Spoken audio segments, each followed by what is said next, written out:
स्वागत है आप सभी का हमारे YouTube चैनल में। और आज हम पढ़ने वाले हैं 4th chapter atomic structure and chemical bonding.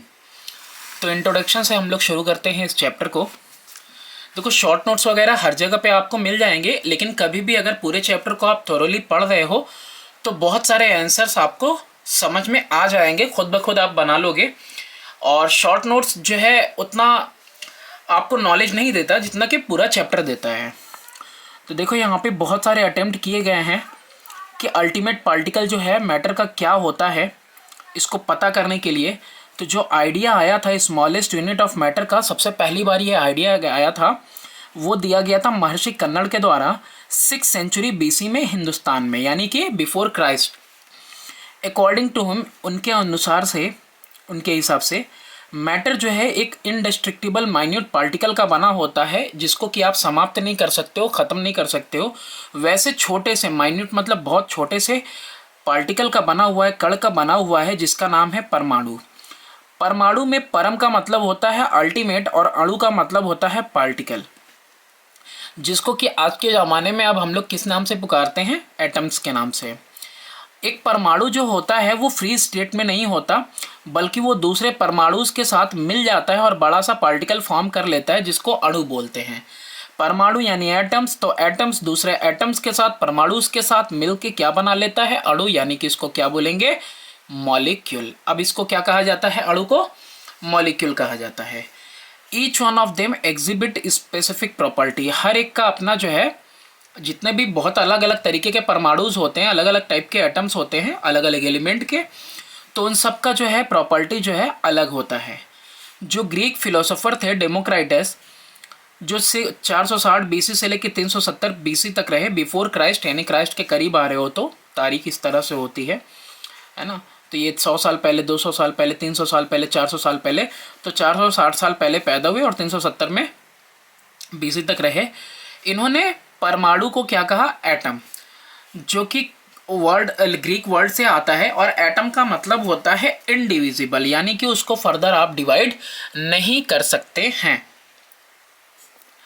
फिर उसके बाद बात करते हैं हम लोग कि पहला जो है साइंटिस्ट था जिसने थ्योरी दी थी स्ट्रक्चर के मैटर के बारे में, वो सबसे पहली बार दिया गया था जॉन डेल्टन के द्वारा, और ये दिया गया था 1808 में। उन्होंने कंसिडर किया था कि एटम एक इंडिविजिबल पार्टिकल है ना, और ये जो है फंडामेंटल बिल्डिंग ब्लॉक है, यानी बेसिक, फंडामेंटल मतलब बेसिक, इसी से जो है जुड़ जुड़ के कण से बना हुआ है मैटर। जॉन डेल्टन दिया हुआ है 1808 में, इन्होंने ये थ्योरी दी थी। जो एग्जिस्टेंस है अलग अलग तरह के मैटर का, उसको माना जाता है कि अलग अलग तरह के जो है मैटर अलग अलग एटम से बने हुए हैं, यानी अलग अलग मैटर में अलग अलग तरह का एटम बना हुआ है। जो मेन डाल्टन का तो थ्योरी था, उसके कुछ पोस्टुलेट दिए हुए हैं जिसको हम लोग पढ़ते हैं। तो उसमें क्या क्या है देखो, उसमें है आपका सबसे पहला कि मैटर जो है छोटे से पार्टिकल से बना हुआ है, बहुत ही छोटे पार्टिकल्स का बना हुआ है। वो पार्टिकल्स इंडिविजिबल है, यानी फर्दर आप उनको डिवाइड नहीं कर सकते, तोड़ा नहीं जा सकता। और इन पार्टिकल का नाम क्या है? एटम्स। एटम जो है कभी क्रिएट नहीं हो सकता, ना कभी डिस्ट्रॉय हो सकता है। जो एटम है एक एलिमेंट के, वो एक जैसे दिखेंगे सारे रिस्पेक्ट में, ठीक है। जैसे गोल्ड का एटम है, तो अगर गोल्ड के 2 एटम हमने ले लिए तो वो हर एक हिसाब से वो एक जैसे लगेंगे। और वैसे ही अगर हम लोग अलग अलग तरह का एटम ले लेंगे, डिफरेंट टाइप वो एलिमेंट का, तो वो अलग दिखेगा। एटम ऑफ एन एलिमेंट का जो एटम होता है कंबाइन करता है स्मॉल नंबर में, ताकि वो मॉलिक्यूल बनाए। जैसे कि हाइड्रोजन है तो 2 हाइड्रोजन मिलके H2 बना लेते हैं, मॉलिक्यूल बना लिया।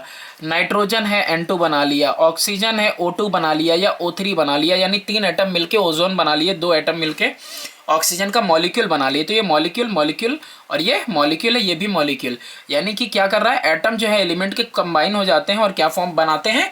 मॉलिक्यूल।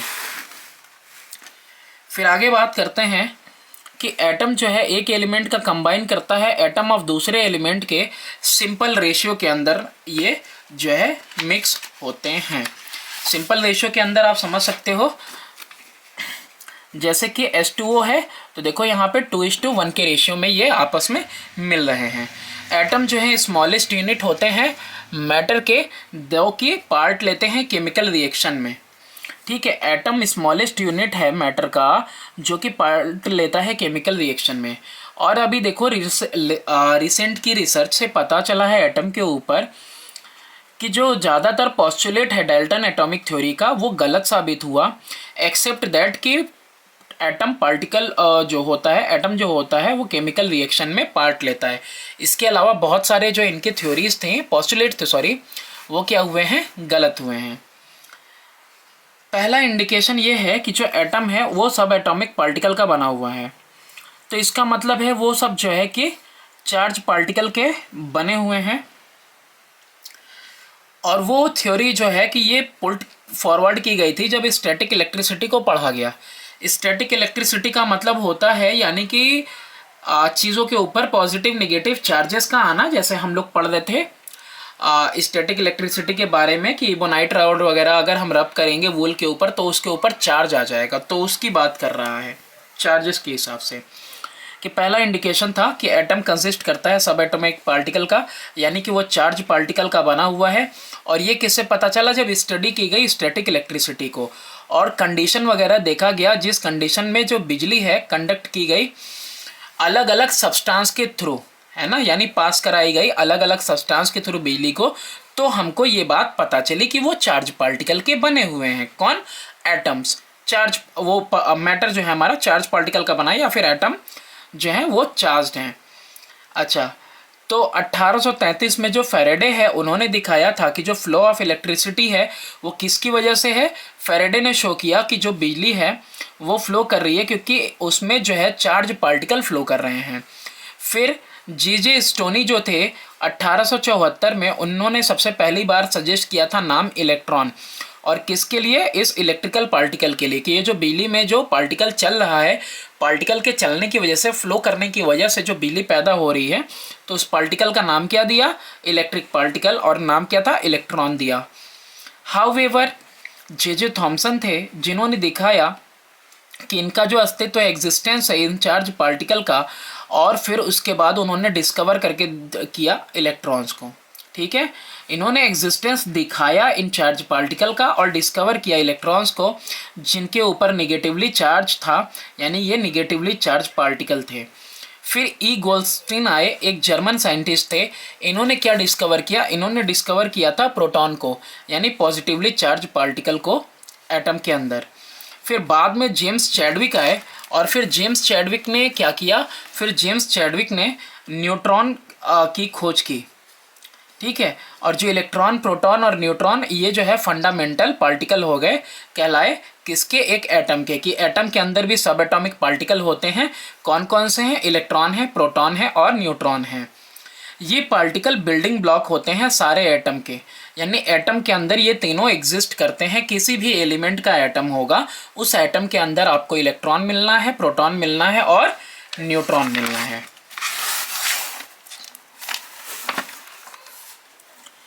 एलिमेंट की डेफिनेशन क्या है, एलिमेंट सब्सटेंस है जो कि सिर्फ एक तरह के एटम का बना हुआ है, यानी उसमें कोई दूसरा तरह का एटम इन्वॉल्व नहीं है। तो एलिमेंट प्योर सब्सटेंस होते हैं जिनको कि आप तोड़ नहीं सकते हो, या फिर कोई सिंपल में जो है कि उनको नहीं कर सकते हो किसी फिजिकल या केमिकल मेथड से, क्योंकि वो सिर्फ और सिर्फ बने हुए हैं किससे, only one kind of atom से। ठीक है, तो आप जितना भी मतलब उनको ब्रेक करोगे, डिकम्पोज करोगे, पता चलेगा वो सेम कैरेक्टरिस्टिक, सेम आपको फिजिकल और केमिकल प्रॉपर्टी दिखाएंगे। जैसे एग्जांपल में कार्बन एक एलिमेंट है, तो उसको दो या दो से ज़्यादा सिंपलर सब्सटेंस में नहीं ब्रेक कर सकते हो। हीटिंग करो, ब्रेकिंग करो, बिजली पास कराओ, कार्बन कार्बन ही रहेगा। रेडियो एक्टिविटी क्या होता है, नोट करने वाली बात है, ये प्रोसेस होता है रेडियो एक्टिव डिके का, और हाई एनर्जी निकलता है न्यूक्लियर रिएक्शन के द्वारा। तो इसमें जो है ना ट्रांसफ़र होता है एक एलिमेंट्री सब्सटेंस दूसरे एलिमेंट्री सब्सटेंस के अंदर या दूसरे सब्सटेंस के अंदर। ये आप क्लास 10th में आप पढ़ोगे रेडियो एक्टिविटी फिजिक्स के चैप्टर में, तो ये आपको समझ में आएगा, है ना। तो रेडियो एक्टिविटी को अभी रहने देते हैं, स्टार लगा है, नीचे भी लिखा है, तो ये 10th क्लास की आपको फिजिक्स की बुक में मिलेगा। डेफिनेशन क्या है एटम का, तो एटम का जितना हम लोग पढ़े उसी के हिसाब से डेफिनेशन है। स्मॉलेस्ट पार्टिकल है एलिमेंट का, जिसके अंदर सारी प्रॉपर्टीज़ होती हैं एलिमेंट की। एलिमेंट का सारा प्रॉपर्टी कौन शो करता है, एटम। ये एग्जिस्ट कर सकता है इकलौता, या फिर इकलौता एग्जिस्ट नहीं कर सकता है, और लेकिन ये पार्ट लेता है हर एक केमिकल रिएक्शन में। इकलौता मतलब जैसे कि आपका हीलियम का पार्टिकल है, इकलौता रह सकता है, लेकिन वहीं हाइड्रोजन का पार्टिकल 2 एटम मिलेंगे तो मॉलिक्यूल बना के रहता है। ठीक है, तो इंडिपेंडेंट भी रहने वाले हैं, जैसे कि नोबल गैसेस मोस्टली कैसे हैं, मोनो एटॉमिक हैं। ठीक है, इंडिपेंडेंटली एग्जिस्ट कर सकते हैं, और बहुत सारे ऐसे होते हैं जो इंडिपेंडेंटली एग्जिस्ट नहीं कर सकते हैं। एक छोटा सा पीस ले लो जिंक का, उसको छोटे छोटे टुकड़ों में तोड़ो, और फिर इन पीसेस को देखो कि ये सारे के सारे पीसेस जो होंगे छोटे छोटे महीन हो गए होंगे, उसके बावजूद ये सब प्रॉपर्टी शो करेंगे जिंक की। और अगर और भी ज़्यादा उनको फाइन पार्टिकल में तुम ब्रेक करते हो, मतलब एकदम बिल्कुल पाउडर बना दो, वो फिर भी किसका शो करेगा प्रॉपर्टी, जिंक का शो करेगा। अब उसके बाद एक स्टेज आता है, कुछ भी कर लो, किसी को भी ब्रेक करो, इवन जैसे कि मेरे पास ये रबर है, इस रबर को भी मैं ब्रेक करूंगा तो एक ऐसा स्टेज आ जाएगा कि फर्दर जो है कि उसके बाद ब्रेक कर पाना नामुमकिन होगा। मेरी उंगली के ऊपर एकदम डॉट से भी छोटा बन जाएगा, वो इतना छोटा हो जाएगा। ठीक है, तो इसके बाद जो है कि उस पार्टिकल को भी देखोगे ना तो वो भी प्रॉपर्टी शो करेगा जिंक की। तो ये इंडिविजिबल पार्टिकल क्या है, एटम है जिंक का। इन other word an atom is the smallest possible unit है। सबसे छोटा जो पॉसिबल यूनिट हो सकता है एटम हो सकता है, वो उसके बाद डिवाइड नहीं हो सकता है। उनके अंदर सब एटॉमिक पार्टिकल है, लेकिन फर्दर अब वो डिवाइड नहीं हो सकता, सबसे छोटा वही है। इलेक्ट्रॉन की डिस्कवरी देखो कैसे हुई थी कि एटम के अंदर इलेक्ट्रॉन होता है। विलियम क्रूक एक ब्रिटिश साइंटिस्ट थे। उन्होंने ये देखा कि जो गैसेस हैं, अगर उनको नॉर्मल कंडीशन में देखा जाए, ऑर्डिनरीली पुअर कंडक्टर होते हैं इलेक्ट्रिसिटी के, मतलब बिजली को पास करने नहीं देते। लेकिन जब उसमें बहुत ही हाई वोल्टेज को हम पास कराते हैं, 10,000 वोल्ट, ठीक है, उसको पास कराते हैं इंडक्शन कॉयल से ट्यूब्स में लगा के, और ट्यूब्स में क्या हो, लो प्रेशर हो, बहुत ही लो प्रेशर हो, 0.01 मिलीमीटर ऑफ मरकरी है, तो जो गैस होता है वो अच्छा कंडक्टर बन जाता है बिजली का, और वो फ्लो होने लगता है कैथोड से एनोड की तरफ। बिजली किधर जा रही है, कैथोड से एनोड की तरफ, रेज के फॉर्म में जाने लगता है।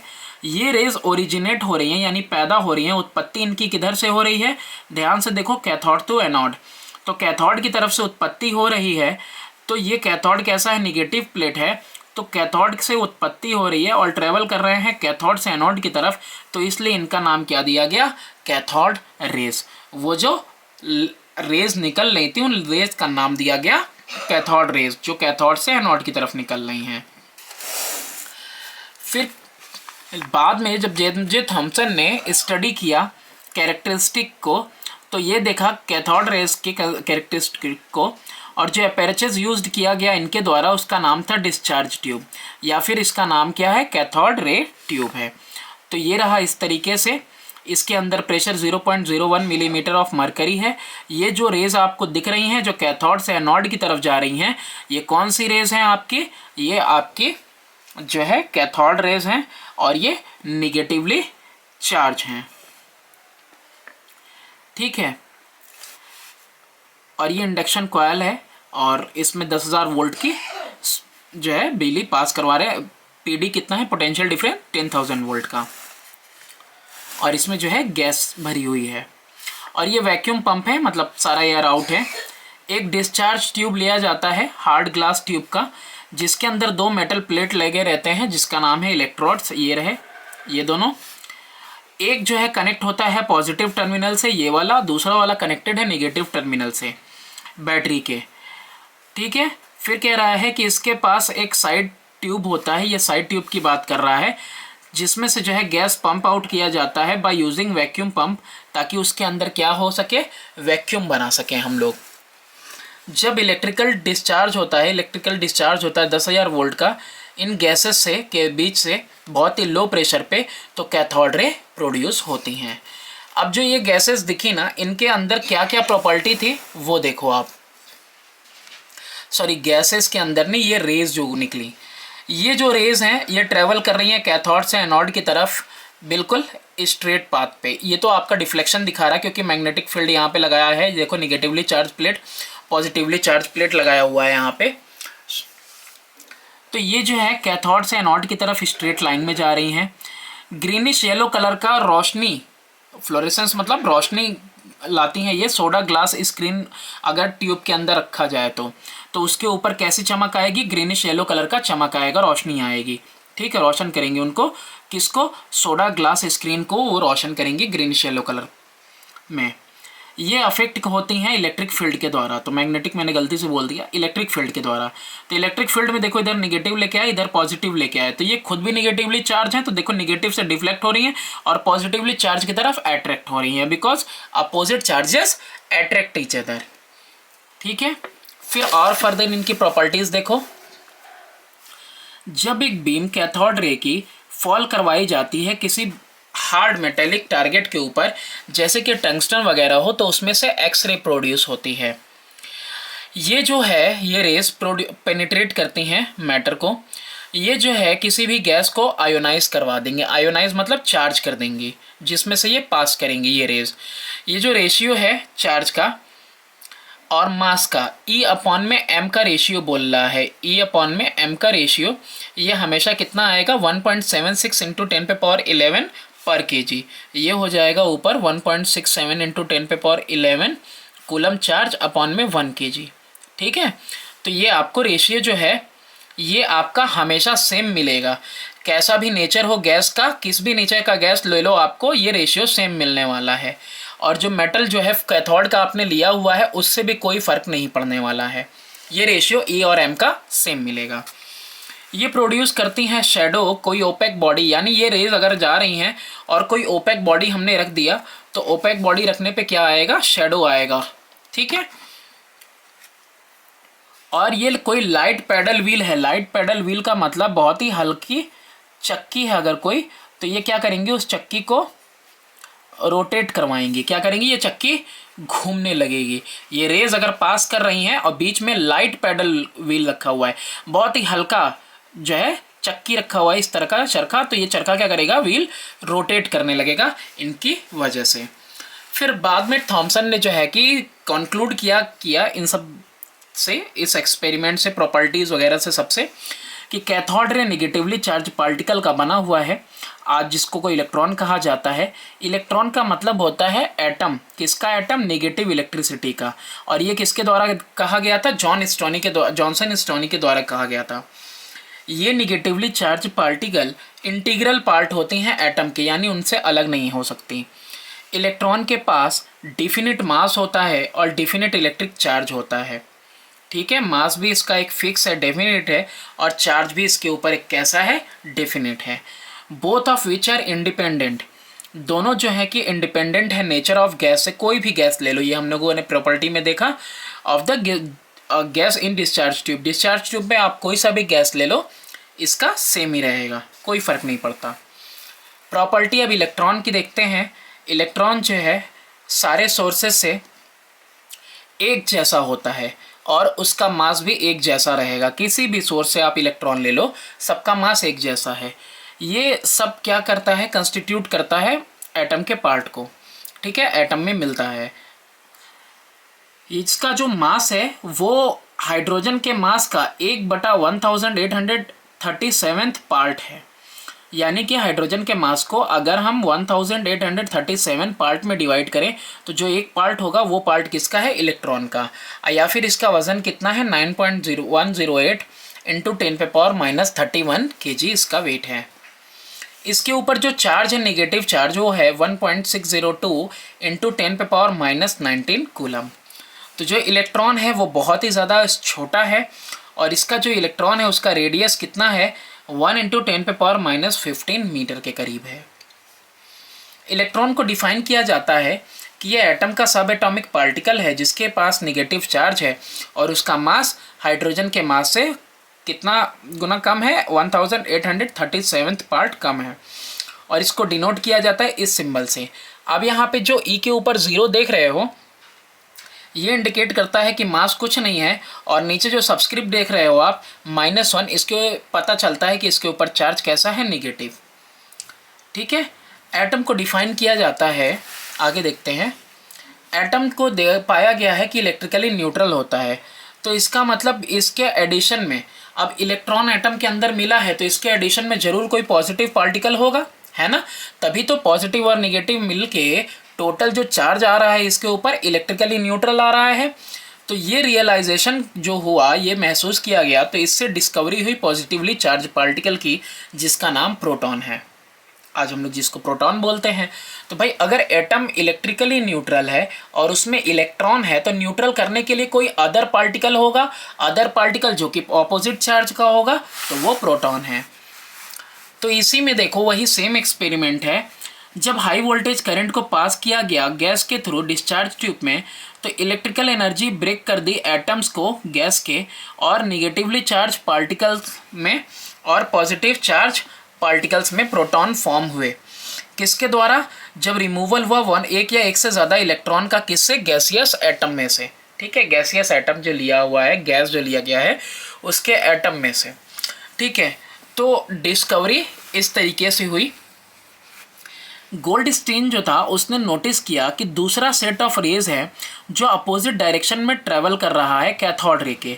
मतलब कैथोड रे तो जा ही रही थी कैथोड से एनोड की तरफ, तो उसने देखा कि एनोड से भी कैथोड की तरफ रेज जा रही हैं। ठीक है, तो जब इसने जो है एक परफोरेटेड, मतलब छेद वाला, ये परफोरेटेड कैथोड, ये छेद वाला इसने जो है लिया कैथोड इसमें एबव डिस्चार्ज ट्यूब में, यानी कि वो पिछला वाला जो हम लोग अभी देख रहे थे कैथोड रे के लिए, उस तरह के डिस्चार्ज ट्यूब में, तो उसमें से देखा तो ये रेस पास कर रही हैं, तो इसने इसका नाम दिया कैनाल रेस। क्या नाम दिया? Canal rays. क्यों एनाल रेस नाम देने की वजह ये थी क्योंकि ये छेद में से पास कर रही है, इन होल्स में से पास कर रही है, इसलिए इसने इसका नाम कैनाल रेस दिया। These rays were named as positive rays और एनोड रेस। बाद में इसको फिर और क्या नाम दिया गया? एनोड रेस, क्योंकि ये एनोड से कैथोड की तरफ जा रही है, इसलिए एनोड रेस। अब देखो कैथोड रेस कैथोड से तो जा ही रही है, यहाँ कैथोड ले लिया ना, कैथोड ही है ये। कैथोड से एनोड की तरफ रेस जो जा रही हैं, ये रेस कैथोड रेस हैं, निगेटिवली चार्ज है, लेकिन इसी के अपोजिट में कुछ रेस इन छेद में से निकल के इस तरफ भी आ रही हैं, और ये जो रेस पाई गई ये पॉजिटिव रेस पाई गई। ठीक है, तो इन्हीं का नाम दिया गया पॉजिटिव रेज या एनोड रेज। अब देखते हैं हम लोग प्रॉपर्टी एनोड रेज की। एनोड रे ट्रेवल करता है बिल्कुल उसी की तरह, कैथोड की तरह, स्ट्रेट लाइन में। ये भी पार्टिकल का बना होता है, माइन्यूट पार्टिकल का, और हेंस जो है कि मैकेनिकल इफेक्ट लेके आता है। जैसे वो मैकेनिकल इफेक्ट लेके आ रहा था, लाइट पैडल वाले व्हील को घुमा रहा था, है ना, तो वैसे ही ये भी मैकेनिकल इफेक्ट लेके आएगा। ये पॉजिटिवली चार्ज पार्टिकल का बना हुआ होता है। पॉजिटिव रेज जो होते हैं डिफ्लेक्ट होती हैं इलेक्ट्रिक फील्ड, वो इलेक्ट्रिक और मैग्नेटिक फील्ड के द्वारा, लेकिन ये डायरेक्शन में अपोजिट टू कैथोड रेज। यानी कि अगर इस डायग्राम को हम लोग देखें तो जो इधर से रेज आ रही हैं, ये रेज जो इधर से आ रही हैं, ये डिफ्लेक्ट होंगी किधर को? आपका निगेटिव की तरफ डिफ्लेक्ट होंगी। किससे डिफ्लेक्ट होंगी? पॉजिटिव से डिफ्लेक्ट होकर अट्रैक्ट होती रहेंगी किसकी तरफ? निगेटिव की तरफ, इस तरफ जाएंगे। इसके लिए अलग से नहीं दिया है डायग्राम, पीछे देख लेते हैं, नहीं दिया है। ठीक है, तो सेम में बताया ही आपको कि ऊपर वाला ही देखना है आपको। इनका नाम प्रोटॉन है। ये रेज प्रोड्यूस करते हैं फ्लोरेसेंस, रोशनी प्रोड्यूस करते हैं किसके ऊपर? जिंक सल्फाइड स्क्रीन को रोशन कर देती हैं ये। ठीक है, कलर नहीं लिखा हुआ है, उसमें कलर था कौन सा? ग्रीनिश येलो कलर था, और उसमें जो स्क्रीन लिया गया था वो सोडा ग्लास स्क्रीन ली गई थी। इसमें जो स्क्रीन लिया गया है जिंक सल्फाइड की स्क्रीन ली गई है। इनका जो ई अपॉन में एम है, ये रेशियो जो है, ठीक है, चार्ज अपॉन में आपका मास का जो रेशियो है, ये डिफर करता है गैस टू गैस की, किस तरह का आपने गैस लिया हुआ है। ये जो वैल्यू होती है बहुत ही कम होती है, और इवन इलेक्ट्रॉन से कम होती है कोई दूसरा गैस लेंगे तो, और मैक्सिमम होती है जब हाइड्रोजन को आप लोगे डिस्चार्ज ट्यूब में। यानी अगर हाइड्रोजन गैस को लेके हम लोग डिस्चार्ज ट्यूब में देखेंगे तो इसका जो वज़न होगा मैक्सिमम होगा, और उस टाइम इसका वज़न इलेक्ट्रॉन से भी ज़्यादा होगा। और अदर वेज में देखेंगे हम लोग तो वज़न कम होता है इलेक्ट्रॉन से भी, अगर डिस्चार्ज ट्यूब में अदर गैस है तो। प्रोटॉन को डिफाइन किया गया है कि ये भी सब एटॉमिक पार्टिकल है जिसका मास कितना है?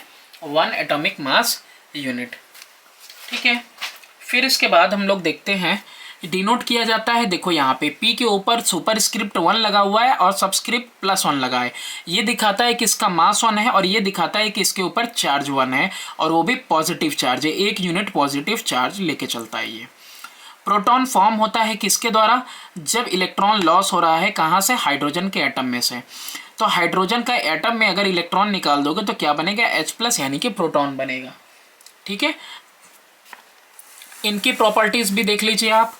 प्रोटॉन के पास पॉजिटिव चार्ज होता है। सब देखो, कई सारी चीज़ें ना बार बार रिपीटेड है, तो ऐसे पूरा चैप्टर पढ़ने से आपको लर्न भी हो जाएगा। बहुत सारी चीज़ें कई बार आ रही हैं। तो इनके ऊपर भी सेम चार्ज है, लेकिन इस बार निगेटिव चार्ज नहीं है, इस बार पॉजिटिव चार्ज है। 1.602 इंटू 10⁻⁻19 कूलम इक्वल चार्ज होता है, तभी तो पॉजिटिव निगेटिव क्या कर देता है? इक्वल अमाउंट ऑफ चार्ज उसको न्यूट्रल कर देता है। इसका जो मास है सेम है हाइड्रोजन के मास की तरह।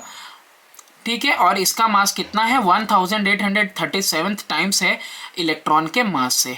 इसका मतलब क्या हुआ? 1.672 इंटू 10⁻⁻24 ग्राम का है ये।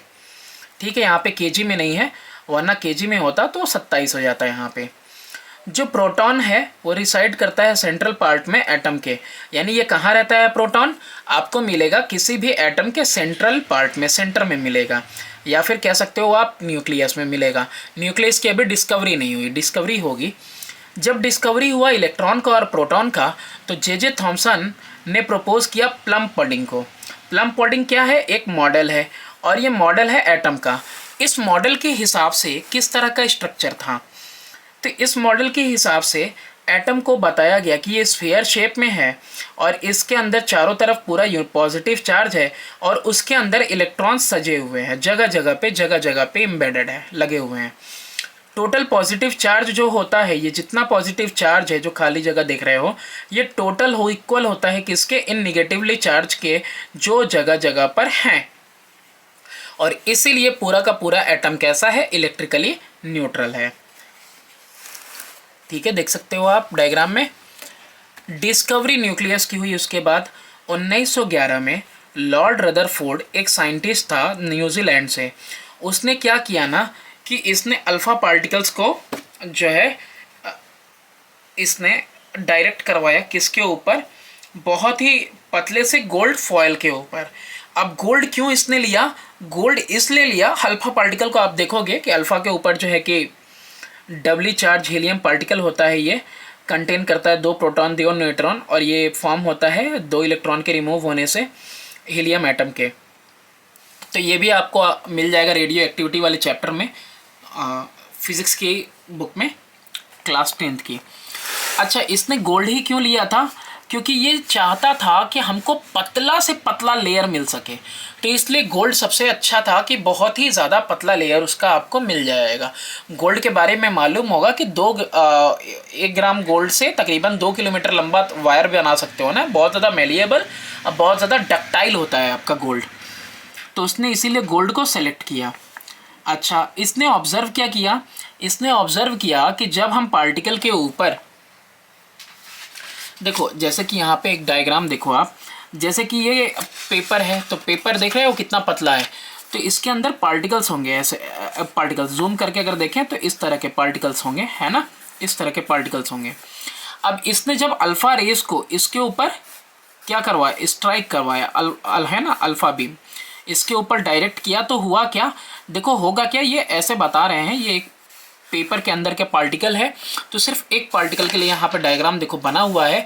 इसने ये देखा कि बहुत सारे जो हैं रेस सीधे चले जा रहे हैं अल्फ़ा पार्टिकल के, कुछ डिफ्लेक्ट हो जा रहे हैं, देखो डिफ्लेक्ट डायरेक्शन अपना चेंज कर ले रहे हैं, और कुछ तो ऐसे हैं, कम हैं लेकिन हैं ऐसे, जो जिस पाथ से जा रहे हैं उसी पाथ से वापस आ जा रहे हैं।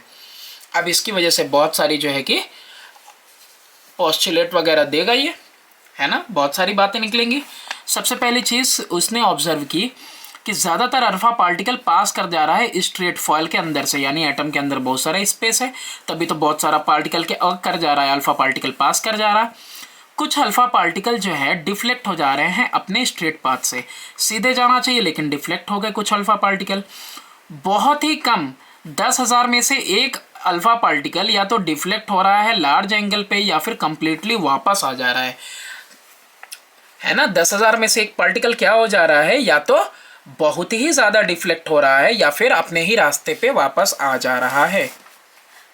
ये जो रेस बनी हुई है अल्फा पार्टिकल का पाथ है, अल्फा पार्टिकल के लिए है ना। पास कर गई, अब बीच में से डिफ्लेक्ट, अब बीच में से वापस आ गई, बाउंस बैक, और यहाँ पे डिफ्लेक्ट कर गई। ठीक है, तो अब देखो बाद में लेटर रदरफोर्ड ने जनरलाइज किया कि ये जो रिजल्ट है अल्फा पार्टिकल के स्कैटरिंग एक्सपेरिमेंट का, इसी ने सजेस्ट किया मॉडल एटम का, और जिसको कहा जाता है रदरफोर्ड एटॉमिक मॉडल।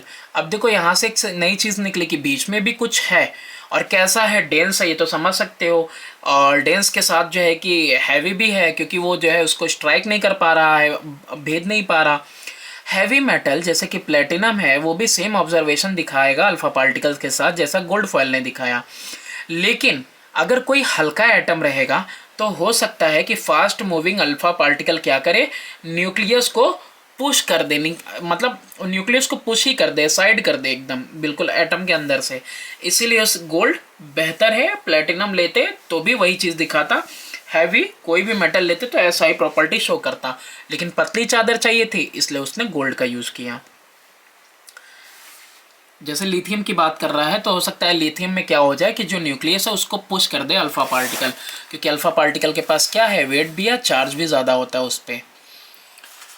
रदरफोर्ड का एटॉमिक मॉडल, अब इनके मॉडल के हिसाब से क्या है, जो एटम है उसमें बहुत सारा एम्प्टी स्पेस है, और इसके लिए बताया मैंने, इसीलिए खाली जगह पे क्या हो रहा है, सारा का सारा वो अल्फा पार्टिकल पास हो जा रहा है बहुत सारा, इसका मतलब बहुत सारा उसमें खाली जगह है। अच्छा, बिना डेविएशन के पास हो रहा है, इसका मतलब खाली जगह है। पॉजिटिवली चार्ज मास है सेंटर में एटम के, जिसका नाम है क्या, न्यूक्लियस। ठीक है, ये इनके मॉडल के हिसाब से है, जिसमें कि सारा का सारा मास एटम का कंसंट्रेटेड है, यानी सारा भार उसी में है। देयरफॉर इसीलिए जो न्यूक्लियस है वो सबसे ज़्यादा जो है गहरा है। पूरे के पूरे एटम के अंदर जो न्यूक्लियस का पार्ट है, सेंटर वाला पार्ट है, बहुत ही गहरा है, भेद नहीं पा रहा उसको alpha particle. Electrically positive nature जो न्यूक्लियस का है वो सपोर्ट हो रहा है किसके द्वारा, पॉजिटिवली चार्ज अल्फा पार्टिकल के द्वारा, जो उसकी तरफ जा रहा है और वो वापस क्या हो जा रहा है, डिफ्लेक्ट हो जा रहा है ना। पॉजिटिव को क्या करता है, डिफ्लेक्ट करता है। ये प्रूफ करता है कि जो न्यूक्लियस है वो कंटेन करता है क्या, प्रोटॉन, यानी बीच में जो सेंट्रल पार्ट है जहाँ से डिफ्लेक्शन हो रहा है उसमें क्या है, प्रोटॉन है। यानी देखो अब क्या है, अब समझ में आ गया, जो प्लम पॉडिंग मॉडल था उससे बेहतर समझ में आ रहा है कि नहीं, सेंटर में क्या होगा, सिर्फ सेंटर में ही आपका प्रोटॉन होगा।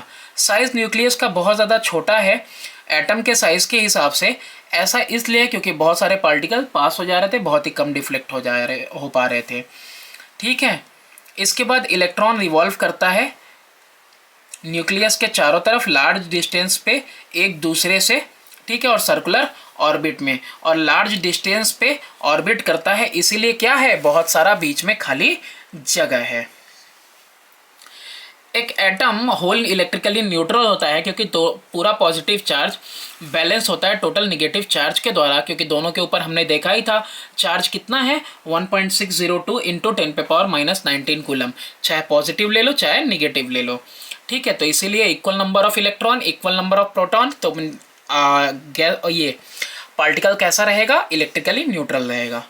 इलेक्ट्रॉन रिवॉल्व करता है न्यूक्लियस के चारों तरफ क्लोज ऑर्बिट में, सर्कुलर पाथ में, जिसको ऑर्बिट बोलते हैं। और ये फोर्स ऑफ अट्रैक्शन किसकी वजह से है, स्टैटिक इलेक्ट्रिसिटी देखा होगा आपने, पॉजिटिव नेगेटिव चार्जेस क्या करते हैं, एक दूसरे को अट्रैक्ट करते हैं, तो अट्रैक्शन की वजह से। तो देख सकते हो यहाँ पे सेंट्रल में पता चल गया पॉजिटिवली चार्ज पार्टिकल है जिसको न्यूक्लियस कहा जा रहा है, इसी में प्रोटॉन है, और इलेक्ट्रॉन जो है गैप में दिख रहा है, ऑर्बिट में गैप भी है ना, इसीलिए, और गैप में क्या करते हैं, ये अपने ऑर्बिट में रिवॉल्व करते रहते हैं, और इनको रिवॉल्व करने के लिए जो सेंट्रीपिटल फोर्स मिलता है वो क्या है, फोर्स ऑफ अट्रैक्शन इन दोनों के बीच में, पॉजिटिव और निगेटिव के बीच में। और ये देखो सिमिलर है, किसके सिमिलर है, आपके सोलर सिस्टम के सिमिलर है। सोलर सिस्टम में भी क्या है, सन न्यूक्लियस की तरह काम कर रहा है और ये इलेक्ट्रॉन्स की तरह ऑर्बिट में आपके रोटेट कर रहे हैं फर्दर, ठीक है। और ये बैलेंस होता है सेंट्रीफ्यूगल फोर्स के द्वारा एक्वायर्ड बाय रिवॉल्विंग इलेक्ट्रॉन। अब देखो सेंट्रीफ्यूगल फोर्स क्या होता है अवे फ्रॉम द न्यूक्लियस, और सेंट्रीपिटल फोर्स क्या होता है टुवर्ड द जो है सेंटर, ठीक है। तो हमेशा जो है इक्वल और अपोजिट फोर्स लगता है ना, न्यूटन का लॉ है। तो कभी भी किसी मोशन को डिफाइन करने के लिए, सर्टेन मोशन को डिफाइन करने के लिए ये एक फिक्शियस फोर्स का हम लोग यूज़ करते हैं। ये है सेंट्रीफ्यूगल फोर्स है। इसके बारे में आप फोर्स चैप्टर में पढ़ोगे क्लास 10th में, चैप्टर नंबर 1 में, सेंट्रीपिटल और सेंट्रीफ्यूगल के बारे में। रदरफोर्ड का जो मॉडल था एटॉमिक स्ट्रक्चर का, वो सोलर सिस्टम के जैसा था, जैसे सोलर सिस्टम में सूरज जो है बीच में था, ये हम लोग पढ़ चुके। इसके बाद ड्रॉबैक देखते हैं, कुछ कमियां इसमें थी। और क्या कमियां थी? जो कंपैरिजन था इलेक्ट्रॉन का प्लैनेट के साथ सोलर सिस्टम में, ये सबसे बड़ा ड्रॉबैक था रदरफोर्ड के एटॉमिक मॉडल का। इसके हिसाब से क्लासिकल लॉ जो मैकेनिक्स की है और इलेक्ट्रोडायनेमिक्स की है, वो ये कहती है कि अगर कोई इलेक्ट्रिकली चार्ज पार्टिकल मोशन में रहेगा, ध्यान से समझना इसको, अगर कोई इलेक्ट्रिकली चार्ज यानी कोई ऐसा पार्टिकल जिसके ऊपर चार्ज है और वो मोशन में है, तो वो क्या करेगा अटल रूप से, है ना, क्या करेगा, इनएविटेबल मतलब अटल रूप से रेडिएट करेगा एनर्जी, यानी कि वो अपना एनर्जी छोड़ेगा। तो 10 इलेक्ट्रॉन जब रिवॉल्व कर रहा होगा न्यूक्लियस के चारों तरफ, तो वो एनर्जी रेडिएट करेगा। एनर्जी अगर रेडिएट करता है तो उसके अंदर की एनर्जी ख़त्म हो जाएगी, और इसके बाद होना क्या चाहिए, वो अगर उसके अंदर की एनर्जी धीरे धीरे ख़त्म होने लगेगी तो इलेक्ट्रॉन के अंदर जो स्पीड है वो भी कम हो जाएगा रिवॉल्व करने का, और साथ ही साथ वो कमज़ोर हो जाएगा अपने ऑर्बिट में रहने के, और ऐसे में पॉजिटिव की तरफ चिपका चला आएगा और न्यूक्लियस के अंदर आके गिर जाएगा, कोलाइड कर जाएगा। This should result in total collapse of atom, और ऐसे में तो एटम पूरा कोलैप्स हो गया, बिखर गया। देखो निगेटिवली चार्ज इलेक्ट्रॉन है, अगर ये रिवॉल्व कर रहा है तो धीरे धीरे चार्ज खोएगा तो न्यूक्लियर पुल इसके ऊपर बढ़ेगा, तो ये क्या करेगा, न्यूक्लियस के करीब आएगा और आके इसमें गिर जाएगा, because positive will attract negative. तो अगर ये ऑर्बिट में रिवॉल्व कर रहा है तो यह यानी कि अभी इसमें कुछ खामी है ना, पूरी तरह से बता नहीं पाया कि किस वजह से ये अपने ऑर्बिट में स्टेबल रह पाएगा। तो इट वॉज सो, एटम जो है हाईली अनस्टेबल हो जाएगा, और ऐसे में मैटर एग्जिस्ट ही नहीं करेगा, क्योंकि हर एक मैटर के जो एटम में इलेक्ट्रॉन क्या करेगा, रिवॉल्व करने के बाद धड़ाम से आके कोलाइड कर जाएगा न्यूक्लियस के अंदर। और जबकि हम लोग जानते हैं कि किसी भी मैटर में, जो किसी भी एटम के लिए, कि एटम कैसा होता है भाई, स्टेबल होता है। तो अब इसको एक्सप्लेन करना ज़रूरी था। तो ये स्टेबिलिटी जो है ना, उसने एक्सप्लेन नहीं की और ना कर पाया, तो इसीलिए ये जो है कि फेल कर गया इनका मॉडल। इसके बाद है बोर का एटॉमिक मॉडल। 1913 में नील बोर एक डैनिश फिजिस्ट है, इन्होंने एक्सप्लेन किया कि स्टेबिलिटी एटम की किस वजह से है, अलग मैनर में, अलग तरीके से। तो इन्होंने भी बहुत सारे पोस्टुलेट दिए। इसमें क्या था मेन पोस्टुलेट, इलेक्ट्रॉन जो रिवॉल्व कर रहा है न्यूक्लियस के चारों तरफ, ये कन्फाइंड है सर्टेन फिक्स ऑर्बिट में, जिसका नाम शेल है, यानी कि इसने अपना रास्ता बना रखा है, उसी रास्ते पे ये क्या करेगा, बिल्कुल चारों तरफ चक्कर काटेगा और इधर उधर नहीं जाएगा। यानी कि हर एक शेल का अपना अपना एनर्जी लेवल है, और हर एक एनर्जी लेवल के साथ फिक्स अमाउंट ऑफ एनर्जी है सब में, ठीक है। इसीलिए कोई अपना ऑर्बिट छोड़ के हटेगा नहीं। जब ये रिवॉल्व कर रहे होते हैं न्यूक्लियस के चारों तरफ अपने ही शेल में, यानी अब उस ऑर्बिट में, पर्टिकुलर ऑर्बिट में, तो ना ये लूज़ करेगा एनर्जी, ना ही गेन करेगा एनर्जी, ना कहीं से इसको एनर्जी गेन करना है ना लूज़ करना है। एक इलेक्ट्रॉन जो रिवॉल्व कर रहा है किसी एक ऑर्बिट में या किसी एक शेल में, जब वो गेन करेगा सर्टेन अमाउंट ऑफ एनर्जी, तो वो दूसरे ऑर्बिट में चला जाएगा और वाइस वर्सा। और अगर ऐसा होता है कि एनर्जी गेन करता है, तो वो क्या करेगा, किसी दूसरे ऑर्बिट में चला जाएगा, क्योंकि हर एक ऑर्बिट के पास सिर्फ और सिर्फ फिक्स अमाउंट ऑफ एनर्जी है। तो इसको उन्होंने कहा एनर्जी लेवल। तो इसीलिए कोई भी इलेक्ट्रॉन क्या नहीं कर रहा है, रेडिएट नहीं कर रहा है एनर्जी जब वो रिवॉल्व कर रहा है, और उसको एनर्जी मिलेगी तो किसी दूसरे ऑर्बिट में जंप कर जाएगा, लेकिन रहेगा अपने पर्टिकुलर ऑर्बिट में ही, जितने एनर्जी पे है उतने एनर्जी के साथ। आसानी के लिए ये जो एनर्जी लेवल हैं, इनको लेवल कर दिया गया KLMN या फिर 1 2 3 4 रोमन नंबर में। जो ऑर्बिट सबसे नज़दीक रहेगा न्यूक्लियस के, वो K शेल है, उसके बाद L आएगा बाहरी, उसके बाहर M है, N है, OP। अच्छा, it has least amount of energy, और इलेक्ट्रॉन जो प्रेजेंट है इसके अंदर उसको कहा जाएगा के इलेक्ट्रॉन्स, के शेल वाले इलेक्ट्रॉन्स, और इनके पास एनर्जी सबसे कैसा है, कम है, लीस्ट अमाउंट ऑफ एनर्जी है, तो के इलेक्ट्रॉन्स। फिर उसके बाद L electron, M electron, N electron, तो देख सकते हो आप K L M N O P, ठीक है। तो ये देखो फर्स्ट एनर्जी लेवल है, सेकंड एनर्जी लेवल है, third energy level, fourth fifth sixth energy level है। Discovery of neutron, by now अब तक तो जो है कि हम लोग जानते हैं कि एक एटम कंटेन करता है इलेक्ट्रॉन और प्रोटॉन को, कि जो एटॉमिक मास है इलेक्ट्रॉन का उसको नेग्लिजिबल माना जाता है, भाई बहुत ही ज़्यादा कम है, 1837 पार्ट है किसका, एक प्रोटॉन का। अच्छा, तो एक एटम ऑफ हीलियम जिसके अंदर 2 प्रोटॉन हैं should have a mass of 2 AMU, atomic mass unit. तो अब इससे ये पता चला कि अगर मान लो इलेक्ट्रॉन का मास कंसीडर नहीं कर रहे हो, इलेक्ट्रॉन का मास बहुत हल्का है, तो अगर हीलियम के अंदर 2 प्रोटॉन है तो उसका वजन भी 2 होना चाहिए कि नहीं होना चाहिए। लेकिन जब एक्सपेरिमेंटली देखा गया, ऑब्जर्व किया गया, तो हीलियम का जो मास है वो 4 है, इसका मतलब 2 प्रोटॉन के अलावा भी कोई है जो क्या कर रहा है, जो कंस्टिट्यूट कर रहा है 2 atomic mass unit, 2 atomic mass unit का वजन दे रहा है। तो it was there for propose किया गया, क्या प्रपोज किया गया कि न्यूक्लियस के अंदर कोई दूसरा पार्टिकल है जो पता नहीं है लेकिन है, और ये पार्टिकल के ऊपर कोई पॉजिटिव या निगेटिव चार्ज तो नहीं होना चाहिए, लेकिन हाँ वज़न ज़रूर होना चाहिए, और वो वज़न भी कैसा, प्रोटॉन के वज़न के इक्वल होना चाहिए, क्योंकि 2 प्रोटॉन होने पे दुगना वज़न हो रहा है, यानी 4 एटॉमिक मास यूनिट हो रहा है, तो मतलब बाकी 2 एटॉमिक मास यूनिट का जो वज़न है वो उस पार्टिकल द्वारा कंस्टिट्यूट किया जाना चाहिए। तो 1932 में चैडविक ने डिस्कवर किया कि ये जो पार्टिकल हैं बॉम्बार्ड करने पे हल्के न्यूक्लियाई पे, बेरिलियम वगैरह के अल्फ़ा पार्टिकल के, यानी कि हीलियम न्यूक्लियाई पे, तो देखो यहाँ पे जब बेरिलियम के न्यूक्लियाई पे अल्फ़ा पार्टिकल का बॉम्बार्डिंग हुआ तो देखो यहाँ पे कार्बन का बना और साथ में एक न्यूट्रॉन बाहर निकला। तो ये जो आपका न्यूट्रॉन बाहर निकला ना बॉम्बार्डिंग करने पे, स्ट्राइक करने पे, इसी का नाम दिया गया न्यूट्रॉन है। इसके ऊपर देखो 0 इंडिकेट करता है सबस्क्रिप्ट, इंडिकेट करता है कि इसके ऊपर जो है चार्ज 0 है, लेकिन इसके ऊपर 1 लगा है, इसका मतलब इसका मास 1 एटॉमिक मास यूनिट है। इसी पार्टिकल को फाउंड किया गया कि ये न्यूट्रॉन है। न्यूट्रॉन क्या है, अब सब एटॉमिक पार्टिकल है, फंडामेंटल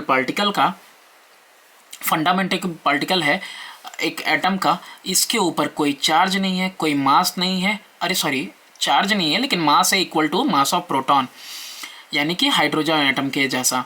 न्यूट्रॉन को डिनोट किया गया इसके द्वारा, ये देख ली प्रॉपर्टी क्या है इनकी। ये पार्टिकल को पाया गया कि ये डिफ्लेक्ट नहीं होता है मैग्नेटिक या इलेक्ट्रिकल फील्ड में, यानी कि पॉजिटिव प्लेट लगा दो, नेगेटिव प्लेट लगा दो, कोई फ़र्क नहीं पड़ता। तो इसका मतलब इसके ऊपर कोई चार्ज नहीं है, इलेक्ट्रिकली ये कैसा है, न्यूट्रल। इसका मास किसके इक्वल है, 1.676 इंटू 10⁻⁻24 ग्राम के, यानी कि 1 एटॉमिक मास यूनिट। अब जब डिस्कवरी हो गई, किसकी डिस्कवरी हो गई, आपका इलेक्ट्रॉन की, प्रोटॉन की, न्यूट्रॉन की, तो ये देखा गया कि सारा जो एटम है उसके पास सिमिलर स्ट्रक्चर दिख रहा है, बेसिक स्ट्रक्चर। कोई भी एटम हो, किसी भी एलिमेंट का, इलेक्ट्रॉन नेगेटिवली चार्ज पार्टिकल हैं जो कि न्यूक्लियस के बाहर मिलेंगे, प्रोटॉन पॉजिटिवली चार्ज पार्टिकल है, न्यूक्लियस के अंदर मिलेंगे, न्यूट्रॉन भी जो है इलेक्ट्रिकली न्यूट्रल है, और ये पार्टिकल कहाँ मिलेगा, न्यूक्लियस के अंदर। और न्यूट्रॉन जो है स्लाइटली मतलब बहुत ही हल्का, हैवियर है किससे, प्रोटॉन से, लेकिन फिर भी इनका वजन कितना ही लिया जाता है, 1 एटॉमिक मास यूनिट ही लिया जाता है, इसमें कंफ्यूज नहीं होना है। अब देखो फ़र्क, देखो किसके किसके बीच में, डाल्टन के एटॉमिक थ्योरी और मॉडर्न एटॉमिक थ्योरी में। अब फ़र्क देखोगे तभी तो ज़्यादा बेहतर समझ पाओगे कि क्यों इसकी थ्योरी डिसगार्ड हुई थी। इसने कहा था एटम आर इंडिविजिबल पार्टिकल, तो एटम डिविजिबल होते हैं भैया, ये सब एटॉमिक पार्टिकल उसके अंदर होता है, प्रोटॉन, इलेक्ट्रॉन, न्यूट्रॉन। फिर इसने कहा था कि atom can neither be created not be destroyed, तो यहाँ पे एटम को क्रिएट और डिस्ट्रॉय किया जा सकता है न्यूक्लियर फ्यूजन और फिजन के द्वारा, ठीक है। एटम किसी एलिमेंट का एक जैसा होता है सारे रिस्पेक्ट में, लेकिन डिफरेंट एटम का अलग अलग होता है। लेकिन यहाँ पे देखा गया कि एटम ऑफ एन एलिमेंट कभी कभी हो सकता है कि सेम ना हो, और ऐसे में पाया गया आइसोटोप। आइसोटोप मतलब देखो ये कार्बन है 6 और 12 के साथ, और ये भी कार्बन है 6 और 14 के साथ। दिख रहा है, ये भी कार्बन ये भी कार्बन। तो देखा गया कि नहीं भाई, एक ही एलिमेंट का एटम भी अलग अलग हो सकता है। एटम फॉलो आइसोटोप है। Atom follow the laws of chemical combination to form compound. यहाँ पे जब ऑर्गेनिक कंपाउंड बनता है तो लॉज ऑफ केमिकल कॉम्बिनेशन हमेशा फॉलो नहीं होता है जब हम बनाते हैं ऑर्गेनिक कंपाउंड। ऑर्गेनिक कंपाउंड यानी कि हम लोग पढ़ेंगे इसको कार्बोनेटेड कंपाउंड वाले चैप्टर में क्लास 10th में। अब देखो यहाँ पे सारी डिस्कवरी हमने देख ली। इसके बाद आता है एटम और उसका स्ट्रक्चर। तो जो एटम होता है ये बिल्ड होता है नंबर ऑफ सब एटॉमिक पार्टिकल का, है ना। सब एटॉमिक पार्टिकल मतलब उसके अंदर इलेक्ट्रॉन प्रोटॉन न्यूट्रॉन सब होते हैं। द 3 सब एटॉमिक पार्टिकल जो ग्रेट इंपॉर्टेंस के वो कौन कौन से हैं, इलेक्ट्रॉन प्रोटॉन न्यूट्रॉन। जो प्रॉपर्टी है उनकी ये गिवन है। अब देखो जितना भी तुमने पढ़ा ना सब कंबाइन करके दिया है। इनका सिंबल कंबाइन कर दिया, चार्जेस कंबाइन करके बता दिया, इनका मास देखो 1837 था, तो यहाँ पे इसने क्या किया है, इसने इसको राउंड अप कर दिया है अप टू 10 डेसिमल, वो 10 के फॉर्म में। तो यहाँ पे देखो 40 ले लिया 37 की जगह पे। और देखो सबका मास दिया हुआ है, ग्राम में ही सबको दिया हुआ है। ये 31 kg था वहाँ पे, याद करना। तो यहाँ पे इसको ग्राम में ही किया है, तो इसीलिए 3 इसमें से माइनस कर दिया है। There are 2 structural part of atom. 2 structural part होता है यहाँ एटम के अंदर। कौन कौन से होते हैं, एक न्यूक्लियस होता है और दूसरा एम्प्टी स्पेस होता है, जिसमें इमेजनरी पाथ के मानते हैं हम लोग। अब देखा तो है नहीं कि भैया देखो इसी रास्ते से जा रहा है इलेक्ट्रॉन, तो ये सब इमेजनरी पाथ है। ये जो पाथ दिख रहा है ये इमेजनरी पाथ है, किसका, ऑर्बिट का। ऑर्बिट को ही कह रहा है इमेजनरी पाथ, किसके लिए, इलेक्ट्रॉन के लिए। ये स्ट्रक्चर ऑफ एटम है।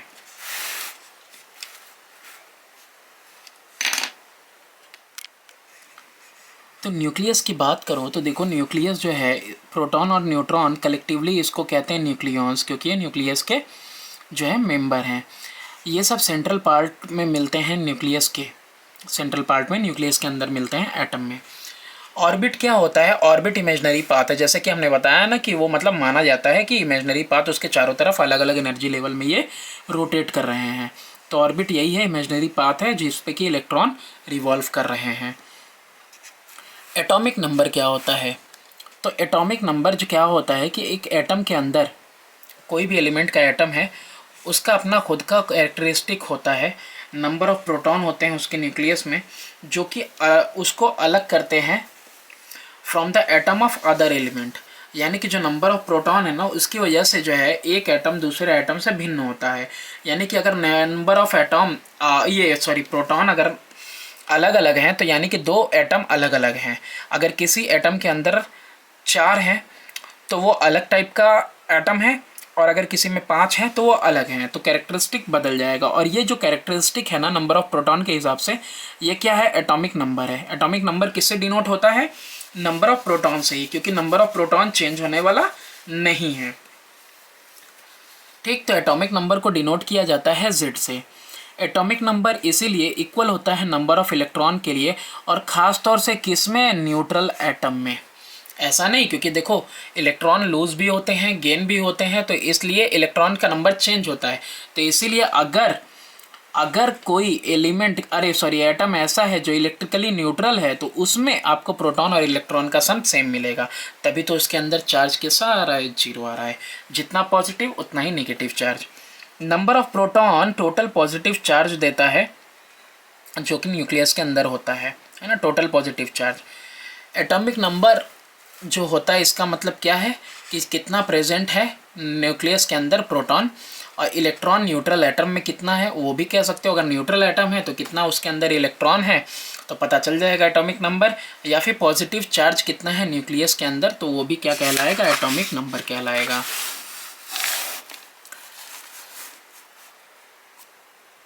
फिर इसके बाद देखते हैं हम लोग सिंबलिक रिप्रेजेंटेशन किसका, एलिमेंट का। अब यहाँ पे देखो किसी एलिमेंट को देखो ऐसे लिखा हुआ है, x लिखा ऊपर a नीचे z लिखा हुआ है। z का मतलब अभी देखे हो एटॉमिक नंबर, a का मतलब क्या होता है मास नंबर।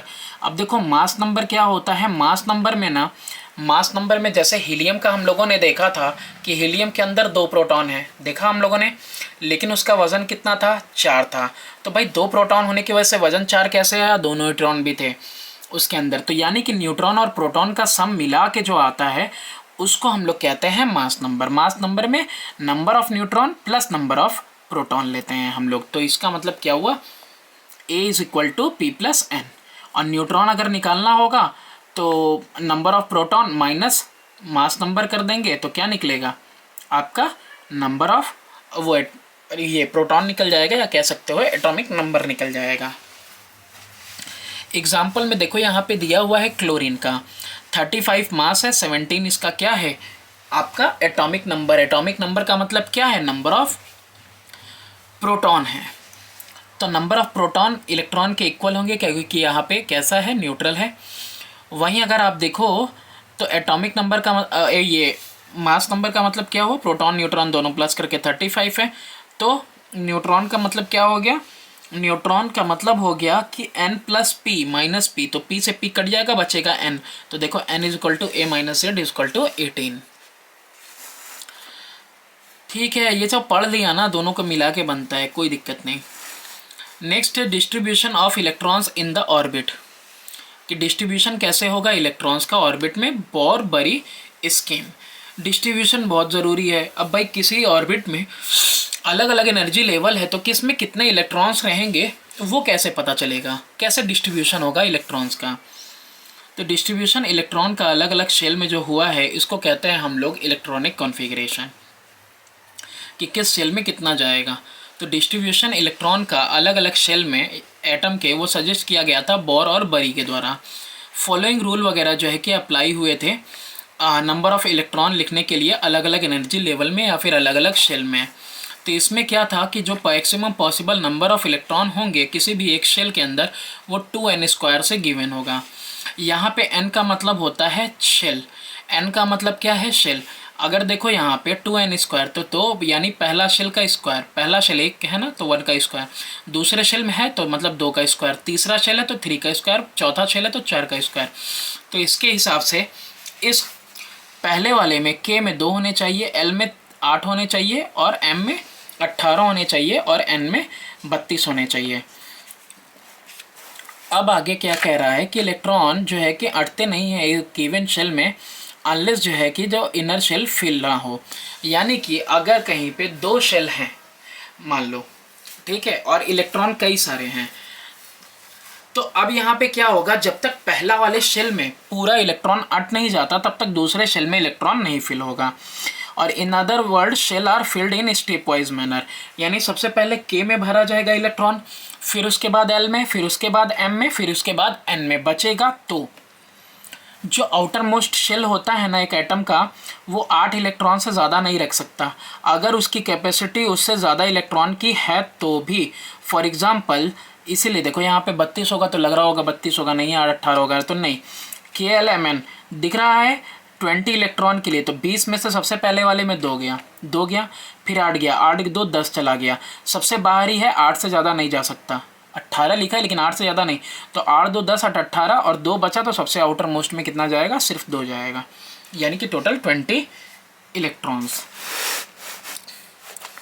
जो मैक्सिमम कैपेसिटी होती है एम शेल की वो 18 इलेक्ट्रॉन की है, ठीक है, लेकिन फिर भी 8 इलेक्ट्रॉन केवल फील्ड होते हैं। ये इसलिए होता है क्योंकि जो एलिमेंट हैं वो स्टेबल होते हैं तभी जब एक्वायर करते हैं 8 इलेक्ट्रॉन आउटर मोस्ट शेल में, तभी एलिमेंट कैसा होता है, तभी आपका वो एटम स्टेबल होता है। इसलिए आउटर मोस्ट में आपको कितना मिलेगा, 8 इलेक्ट्रॉन्स मिलेंगे।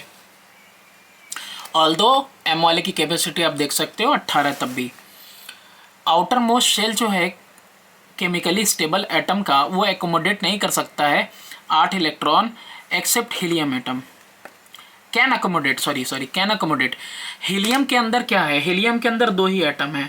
अब 2 ही एटम है तो इसका इलेक्ट्रॉन है, सिर्फ 2 ही इलेक्ट्रॉन है, तो इसका मतलब क्या होगा कि हीलियम के अंदर वो दोनों के दोनों के शेल में एडजस्ट हो जाएंगे, उसके बाद तो कोई शेल है ही नहीं, इसीलिए हीलियम को यहाँ पे एक्सेप्शनल केस में ले लिया है।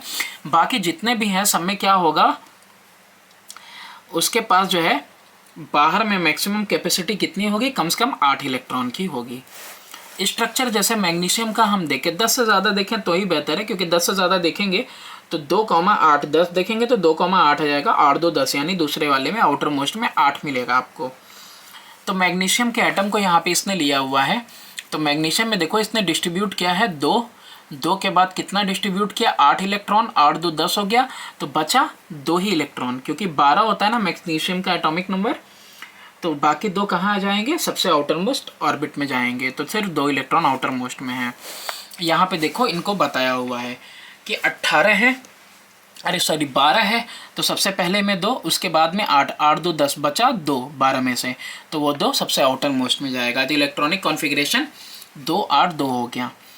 जैसे हल्के एलिमेंट होते हैं आर्गन तक, एटॉमिक नंबर जिसके 18 है, हर एक शेल जो है completely filled रहता है before any electron can occupy an outer shell. However जो एलिमेंट आर्गन से ज़्यादा भारी होते हैं इसमें सिचुएशन चेंज हो जाती है। ऑल्दो जो तीसरा शेल है वो सिर्फ 18 इलेक्ट्रॉन रख सकता है, अप टू 18 रख सकता है, लेकिन चौथा शेल जो है वो तब भरता है जब उसके पास 8 इलेक्ट्रॉन हो जाते हैं, तब 18 के बजाय इसमें 8 हो जाते हैं, तब जाके चौथा शेल भरता है। फॉर एग्ज़ाम्पल जैसे कि आप देखो पोटेशियम का, इसको समझने की कोशिश करते हैं। पोटेशियम से, पोटेशियम का नंबर कितना है 19, तो 19 में से सबसे पहले 2 रख दिया, सबसे पहले वाले में 2 के बाद कितना रखना चाहिए, 8 रखना चाहिए, तो 2 के बाद मैंने 8 रख दिया, 8 2 10। अब इसकी कैपेसिटी कितनी की है, 18 की है, लेकिन फिर भी कितना रखेगा, 8 रखेगा, और उसके बाद जाके चौथा शेल फिल होगा, तो चौथे में कितना आया, सिर्फ 1 ही आया उसके हिस्से में। अब यहाँ पे देखो क्या है, इलेक्ट्रॉनिक कन्फिग्रेशन दिया हुआ है, एक ही इलेक्ट्रॉन है, एक ही शेल है, 2 इलेक्ट्रॉन है, एक ही शेल है, दूसरा शेल ही नहीं बनेगा। क्यों नहीं बनेगा, कोई इलेक्ट्रॉन ही नहीं है रिवॉल्व करने के लिए, क्योंकि इमेजिनरी ऑर्बिट होता है शेल, इसीलिए। अब यहाँ पे 1 इलेक्ट्रॉन है ज़्यादा आउटर मोस्ट में, तो एक ऑर्बिट बन जाएगा इमेजिनरी, जिसमें ये क्या करेगा, घूमता फिरता रहेगा, रोटेट करता रहेगा। इसी तरह की से आपको 20 डायग्राम पूरे दिए हुए हैं, 1 2 3 4 और ये 5 है ना, तो टोटल 20 है। अप टू कैल्शियम यहाँ पे आपको दिया हुआ है, ये सब एक बार देख लेना।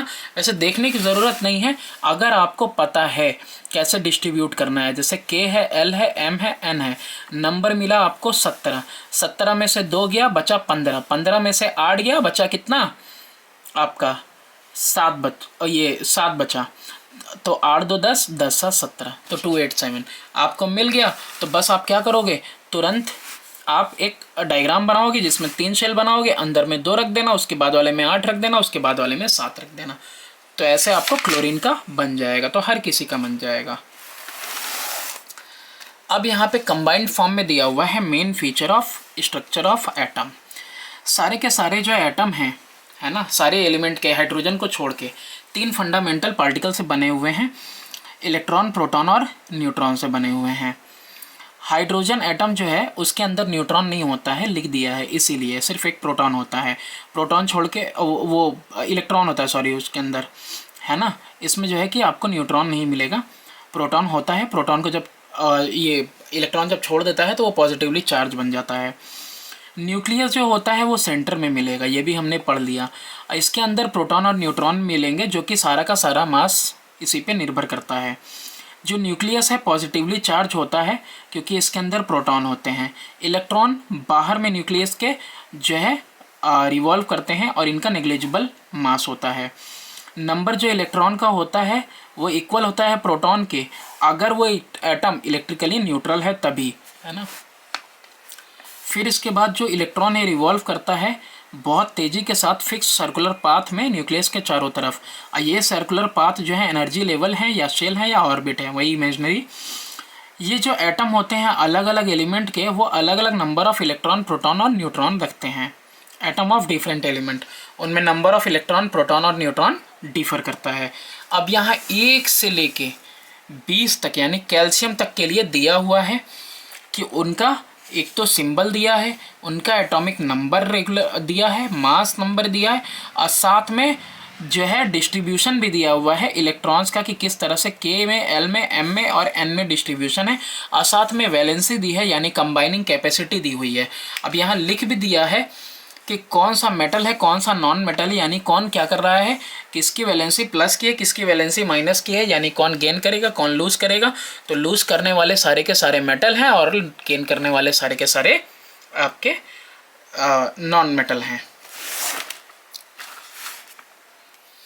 वैलेंस इलेक्ट्रॉन क्या होते हैं? आउटर जो शेल होता है किसी भी एटम का उसको वैलेंस शेल बोलते हैं, सबसे बाहरी शेल, और जो इसके अंदर इलेक्ट्रॉन्स प्रेजेंट होते हैं उनको वैलेंस इलेक्ट्रॉन कहते हैं। हाइड्रोजन के पास सबसे आउटर मोस्ट में आपने देखा डायग्राम में अभी पीछे इलेक्ट्रॉनिक कॉन्फ़िगरेशन वाले डायग्राम में कि सिर्फ एक इलेक्ट्रॉन होता है, इसीलिए इसके पास सिर्फ एक ही इलेक्ट्रॉन है, तो इसका मतलब एक ही वैलेंस इलेक्ट्रॉन है। इसी तरीके से कार्बन के पास 4 इलेक्ट्रॉन थे सबसे बाहरी शेल में, इसीलिए इसके पास 4 वैलेंस इलेक्ट्रॉन हैं। जो केमिकल प्रॉपर्टी है एलिमेंट का वो डिसाइड होता है कितने उसके सबसे बाहर में इलेक्ट्रॉन्स हैं, इसकी वजह से डिसाइड होता है, क्योंकि यही वो होते हैं जो केमिकल रिएक्शन में पार्ट लेते हैं। यानी जो आउटर मोस्ट इलेक्ट्रॉन रहता है वही क्या करता है, वही पार्ट लेता है केमिकल रिएक्शन में। जो एलिमेंट होते हैं सेम नंबर ऑफ इलेक्ट्रॉन के वैलेंस शेल में वो एक तरह की प्रॉपर्टी दिखाएंगे। अगर बाहरी शेल में कोई 2 एलिमेंट है, उनके बाहरी शेल में सेम नंबर ऑफ इलेक्ट्रॉन्स हैं, तो इसका मतलब उनका कैरेक्टरिस्टिक एक जैसा दिखेगा।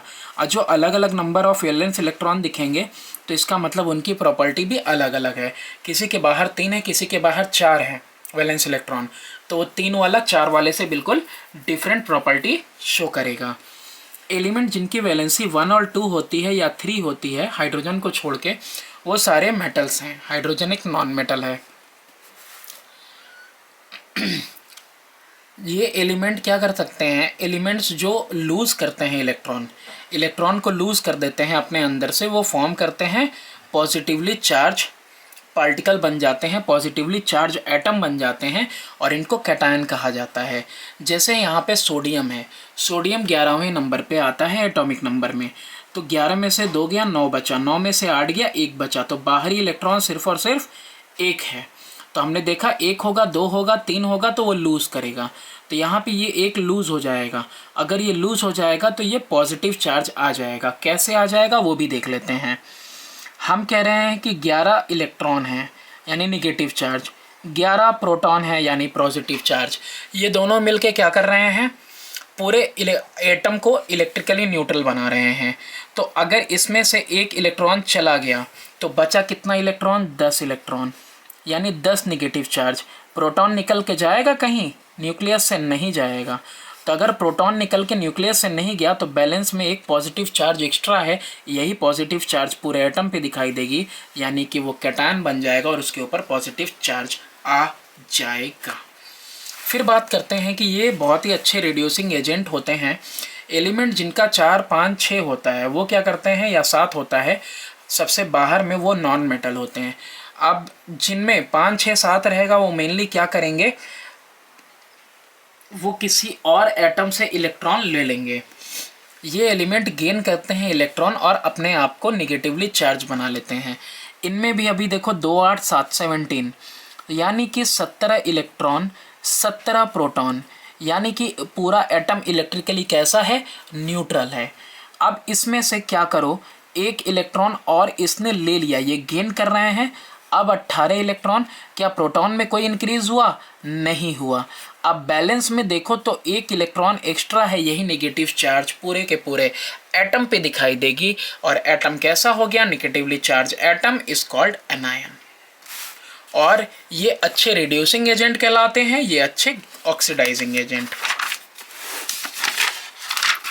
फिर आगे है कि एलिमेंट जिनका वैलेंस शेल जिसमें 8 इलेक्ट्रॉन है और हीलियम जिसमें 2 इलेक्ट्रॉन है, वो ना ही गेन करेंगे ना ही लूज़ करेंगे, क्योंकि ये केमिकली इनएक्टिव है, क्योंकि इनका जो ये ऑक्टेट स्ट्रक्चर में है। ऑक्टेट तो उनके लिए यूज़ होता है जिनमें 8 है। ये इनर्ट गैसेस हैं, क्योंकि ये केमिकली कंबाइन नहीं करेंगे दूसरे के साथ, या फिर इनको क्या कहा जाता है, नोबल गैसेस कहा जाता है। जो वैलेंसी होती है किसी भी एलिमेंट की वो कंबाइनिंग कैपेसिटी होती है एलिमेंट की दूसरे एलिमेंट के साथ, और वो बराबर होती है किसके, नंबर ऑफ इलेक्ट्रॉन जो कि पार्ट लेते हैं किसी केमिकल रिएक्शन में। यानी कि या तो केमिकल रिएक्शन में इलेक्ट्रॉन जा रहा है या फिर आ रहा है। तो देखो वैलेंसी जो एलिमेंट की 1 2 3 है वैलेंस इलेक्ट्रॉन की, तो उनकी वैलेंसी भी 1 2 3 हो गई। सबसे बाहर में अगर 1 2 3 इलेक्ट्रॉन है तो वैलेंसी भी 1 2 3, और जबकि वैलेंसी अगर एलिमेंट की 4 5 6 7 है तो इनकी वैलेंसी 4 वाले को 4 चाहिए, 5 वाले को 3 चाहिए, 6 वाले को 2 चाहिए, 7 वाले को 1 चाहिए। तो यानी कि 8 वैलेंसी हो गई। अरे सॉरी 8 कह रहा हूँ यार, 4 3 2 1 वैलेंसी हो गई। यानी कि 8 minus valence electron, 8 minus valence electron, 8 minus valence, 8 minus valence, कितना आएगा, 8 में से 4 गया 4, 8 में से 5 गया 3 2 और ये 1। रीज़न क्या होता है chemical activity of an atom के लिए। यहाँ पे जैसे इनर्ट गैस दिया हुआ है, तो देखो इनर्ट गैस में सब में देखोगे हीलियम को छोड़ के, हीलियम में 2 इलेक्ट्रॉन है आउटर में, अब बाकी सब में देखो 8 है 8 है 8 8 और 8 ही दिख रहा है। एमंग ऑल द एलिमेंट्स, सारे एलिमेंट्स में से 6 इनर्ट गैसेस जिनको नोबल गैस या रेयर गैस कहते हैं, helium, neon, argon, krypton, xenon, radon है, ये नॉन रिएक्टिव होते हैं, इसीलिए इनको इनर्ट कहा जाता है।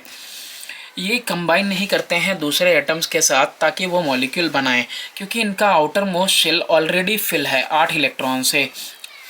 सो देयर कंबाइनिंग कैपेसिटी कैसी है, 0 है। 8 माइनस 8 0, 8 में से माइनस करना था ना, नॉन मेटल में अभी हम लोगों ने देखा। हीलियम के पास 2 इलेक्ट्रॉन है, ड्यूप्लेट है ये उसके के शेल में, और ये एक ही शेल है और इसमें मैक्सिमम 2 इलेक्ट्रॉन हो सकते हैं 2n² के हिसाब से। तो ये भी कैसा है कि स्टेबल एलिमेंट है। इवन दो 8 इलेक्ट्रॉन रूल इसके लिए अप्लाई होता नहीं है, इसके केस में अप्लाई नहीं है, फिर भी एक ऐसा स्टेबल है, सिर्फ 2 ही है। 10 केमिकल एक्टिविटी किसी भी एटम की डिपेंड करती है कि कितना इलेक्ट्रॉन उसके वैलेंस शेल में है एटम के। केमिकली एक्टिव एटम जो होते हैं उनका इनकम्प्लीट होता है, इनकम्प्लीट होता है तो वो पूरा करने की कोशिश करते हैं, केमिकली रिएक्टिव होते हैं। यानी कि अगर 8 से कम रहेगा है ना, या लेस देन रहेगा 8 इलेक्ट्रॉन, या फिर 2 से कम रहेगा, तो इन केस ऑफ हाइड्रोजन के केस में तो उनका जो वैलेंस शेल है तो वो क्या करेंगे, केमिकली बहुत ही ज़्यादा एक्टिव होंगे। वैलेंस इलेक्ट्रॉन जो एटम का होता है वो कंट्रीब्यूट करता है मॉलिक्यूल के फॉर्मेशन में, ठीक है। वैलेंस इलेक्ट्रॉन ये कंट्रीब्यूट करेगा किसके फॉर्मेशन में, मॉलिक्यूल के फॉर्मेशन में, मॉलिक्यूल बनेगा इसकी मदद से। अब सवाल ये है कि एटम कंबाइन क्यों करते हैं, है ना। तो देखो कॉसेल और लेविस के द्वारा 1916 में इंडिपेंडेंटली पुट किया गया था ऑक्टेट थ्योरी वैलेंसी की। कौन सी थ्योरी, ऑक्टेट थ्योरी वैलेंसी की, या फिर इलेक्ट्रॉनिक थ्योरी ऑफ वैलेंसी। इसके हिसाब से जो रेयर गैसेस हैं उनके पास स्टेबल इलेक्ट्रॉनिक कन्फिग्रेशन है, और एटम जो सारे एलिमेंट के हैं, किसी भी एलिमेंट का एटम हो अदर देन इनर्ट गैसेस को छोड़ के सब कंबाइन करते हैं, क्योंकि उनके पास इनकम्प्लीट होता है वैलेंस शेल और वो चाहते हैं कि स्टेबल हो जाए। हर एक एटम क्या चाहता है, वो कैसा हो जाए, वो स्टेबल हो जाए। तो स्टेबल होने के लिए 8 इलेक्ट्रॉन चाहिए, यानी कि वो इनर्ट गैस की तरह बनना चाहता है, और इसके लिए उसको कंबाइन होना पड़ेगा। इसीलिए एटम्स क्या करते हैं, कंबाइन होते हैं। एलिमेंट कंबाइन होते हैं दूसरे के साथ, अपने खुद के साथ और दूसरे के साथ, ताकि उनके पास भी स्टेबल इलेक्ट्रॉनिक कन्फिग्रेशन मिल जाए नियरेस्ट इनर्ट गैस की, यानी कि 8 इलेक्ट्रॉन उनके भी बाहरी शेल में हो जाएं। इसी को ऑक्टेट रूल कहते हैं। किसी तरीके से इस केस में हीलियम नहीं आता, क्योंकि उसके पास सिर्फ 2 ही हैं और वहाँ पे ड्यूप्लेट रूल है। अच्छा, ये अचीव कैसे होगा, ये 8 आपको अचीव तब होगा जब आप कोई इलेक्ट्रॉन या तो गेन करोगे या फिर लूज़ करोगे, या फिर शेयर करोगे किसी के साथ, शेयरिंग भी होती है। जो नंबर ऑफ इलेक्ट्रॉन गेन होते हैं या लॉस्ट होते हैं या शेयर किए जाते हैं ताकि ऑक्टेट स्ट्रक्चर बन सके आउटर मोस्ट शेल में, तो यही जो है कंबाइनिंग कैपेसिटी देता है एलिमेंट को, और यही कंबाइनिंग कैपेसिटी क्या कहलाती है, इसकी वैलेंसी कहलाती है एलिमेंट की। तो इसकी वजह से होता क्या है कि इलेक्ट्रॉन रीडिस्ट्रीब्यूट होते हैं। क्या होते हैं, रीडिस्ट्रीब्यूट होते हैं एक एटम से दूसरे एटम के बीच में जब केमिकली रिएक्शन होता है तो। और इसकी वजह से एक फोर्स ऑफ अट्रैक्शन उनके बीच में डेवलप होता है एटम्स के बीच में, जो उनको आपस में बांधता है और मॉलिक्यूल बनता है। और यही फोर्स, ये जो फोर्स है, इस फोर्स को कहा जाता है केमिकल बॉन्ड। ये जो फोर्स है, रीडिस्ट्रीब्यूशन हुआ, इसकी वजह से एक फोर्स ऑफ अट्रैक्शन उनके बीच में आया और इस बॉन्ड को नाम क्या है? Chemical bond. हम लोग आगे पढ़ेंगे इसके बारे में कि केमिकल बॉन्ड का मतलब है वो फोर्स ऑफ अट्रैक्शन जो दो एटम के बीच में है और दोनों एटम को एक साथ बांध के रखे हुआ है, उसको कहते हैं हम लोग केमिकल बॉन्ड, है ना। मॉलिक्यूल के बीच में दो एटम है, तो दोनों एटम्स के बीच में क्या है? आपस में जो है फोर्स ऑफ अट्रैक्शन है। उसी फोर्स ऑफ अट्रैक्शन का नाम क्या है? Chemical bond. केमिकल कॉम्बिनेशन जो एटम का होता है उसमें रिडिस्ट्रीब्यूशन होता है इलेक्ट्रॉन का। तो होता क्या है कि as to leave each atom with a stable electronic configuration. तो ऐसे में होता क्या है कि हर एक एटम कैसा हो जाए? इलेक्ट्रिकली मतलब वो स्टेबल हो जाए, इलेक्ट्रॉनिक कन्फिग्रेशन में कैसा हो जाए? या तो ड्यूप्लेट वाला, हीलियम वाला हो जाए, या फिर कैसा हो जाए? अपने नज़दीकी इनर्ट गैस की तरह हो जाए। बात करें आइसोटोप की, तो ये आइसोटोप क्या होता है? अब देखो, ये नोटिस किया गया है कि दो एटम सेम एलिमेंट का सेम नंबर ऑफ प्रोटॉन तो रखता है और ये तो बदल नहीं सकता, लेकिन उनके अंदर नंबर ऑफ न्यूट्रॉन अलग अलग हो सकते हैं। किसी तरह हाउएवर इलेक्ट्रॉन, प्रोटॉन और न्यूट्रॉन इस तरीके से अरेंज होते हैं कि वो एक ही तरह का आइडेंटिकल प्रॉपर्टी शो करता है। एक एलिमेंट शो करता है केमिकल प्रॉपर्टी,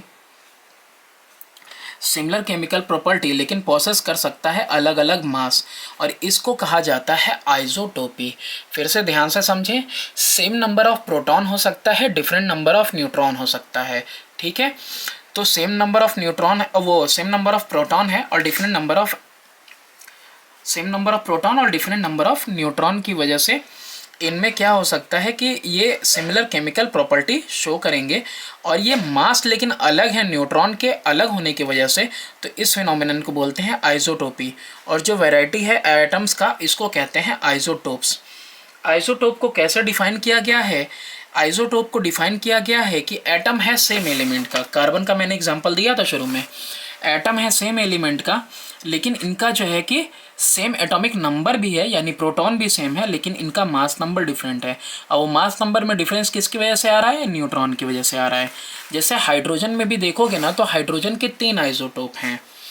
एक है आपका वो आपका प्रोटियम है, ड्यूटेरियम है और ये ट्रीटियम है। ऐसे ही कार्बन में देखो 12, 13, 14, ये जो मास में डिफरेंस आ रहा है ना, 12 के बाद 13 के बाद 14, ये न्यूट्रॉन के नंबर की वजह से डिफरेंस आ रहा है। ऐसे ही क्लोरीन का 2 है, ऑक्सीजन के भी 2 आइसोटोप है, पोटेशियम के भी 2 आइसोटोप हैं। अब देखो स्ट्रक्चर आइसोटोप का हम लोग देखते हैं। हाइड्रोजन के पास 3 आइसोटोप है, प्रोटियम है, ड्यूटेरियम है, और ड्यूटेरियम को हैवी हाइड्रोजन भी बोलते हैं, और फिर ट्रीटियम है। ईच हर एक के पास सेम एटॉमिक नंबर है, एक ही है, लेकिन मास नंबर दोनों का, तीनों का अलग है। इसके पास एक, इसमें न्यूट्रॉन नहीं होता, इसमें एक न्यूट्रॉन होता है, इसमें 2 न्यूट्रॉन होते हैं, ठीक है, देख सकते हो आप। तो यहाँ पे ये जो सुपरस्क्रिप्ट और सबस्क्रिप्ट है, ये दिखा रहा है, दिख रहा है, यहाँ पे एक भी न्यूट्रॉन नहीं है, यहाँ पे एक है, यहाँ पे 2 न्यूट्रॉन है। तो यहाँ स्ट्रक्चर भी टेबल में देख सकते हो। उसी तरीके से यहाँ पे किसका दिया हुआ है एग्जांपल? कार्बन का। कार्बन में भी देखो, इसमें 12 है, इसमें 13 है, इसमें 14 है। तो इसमें है क्या?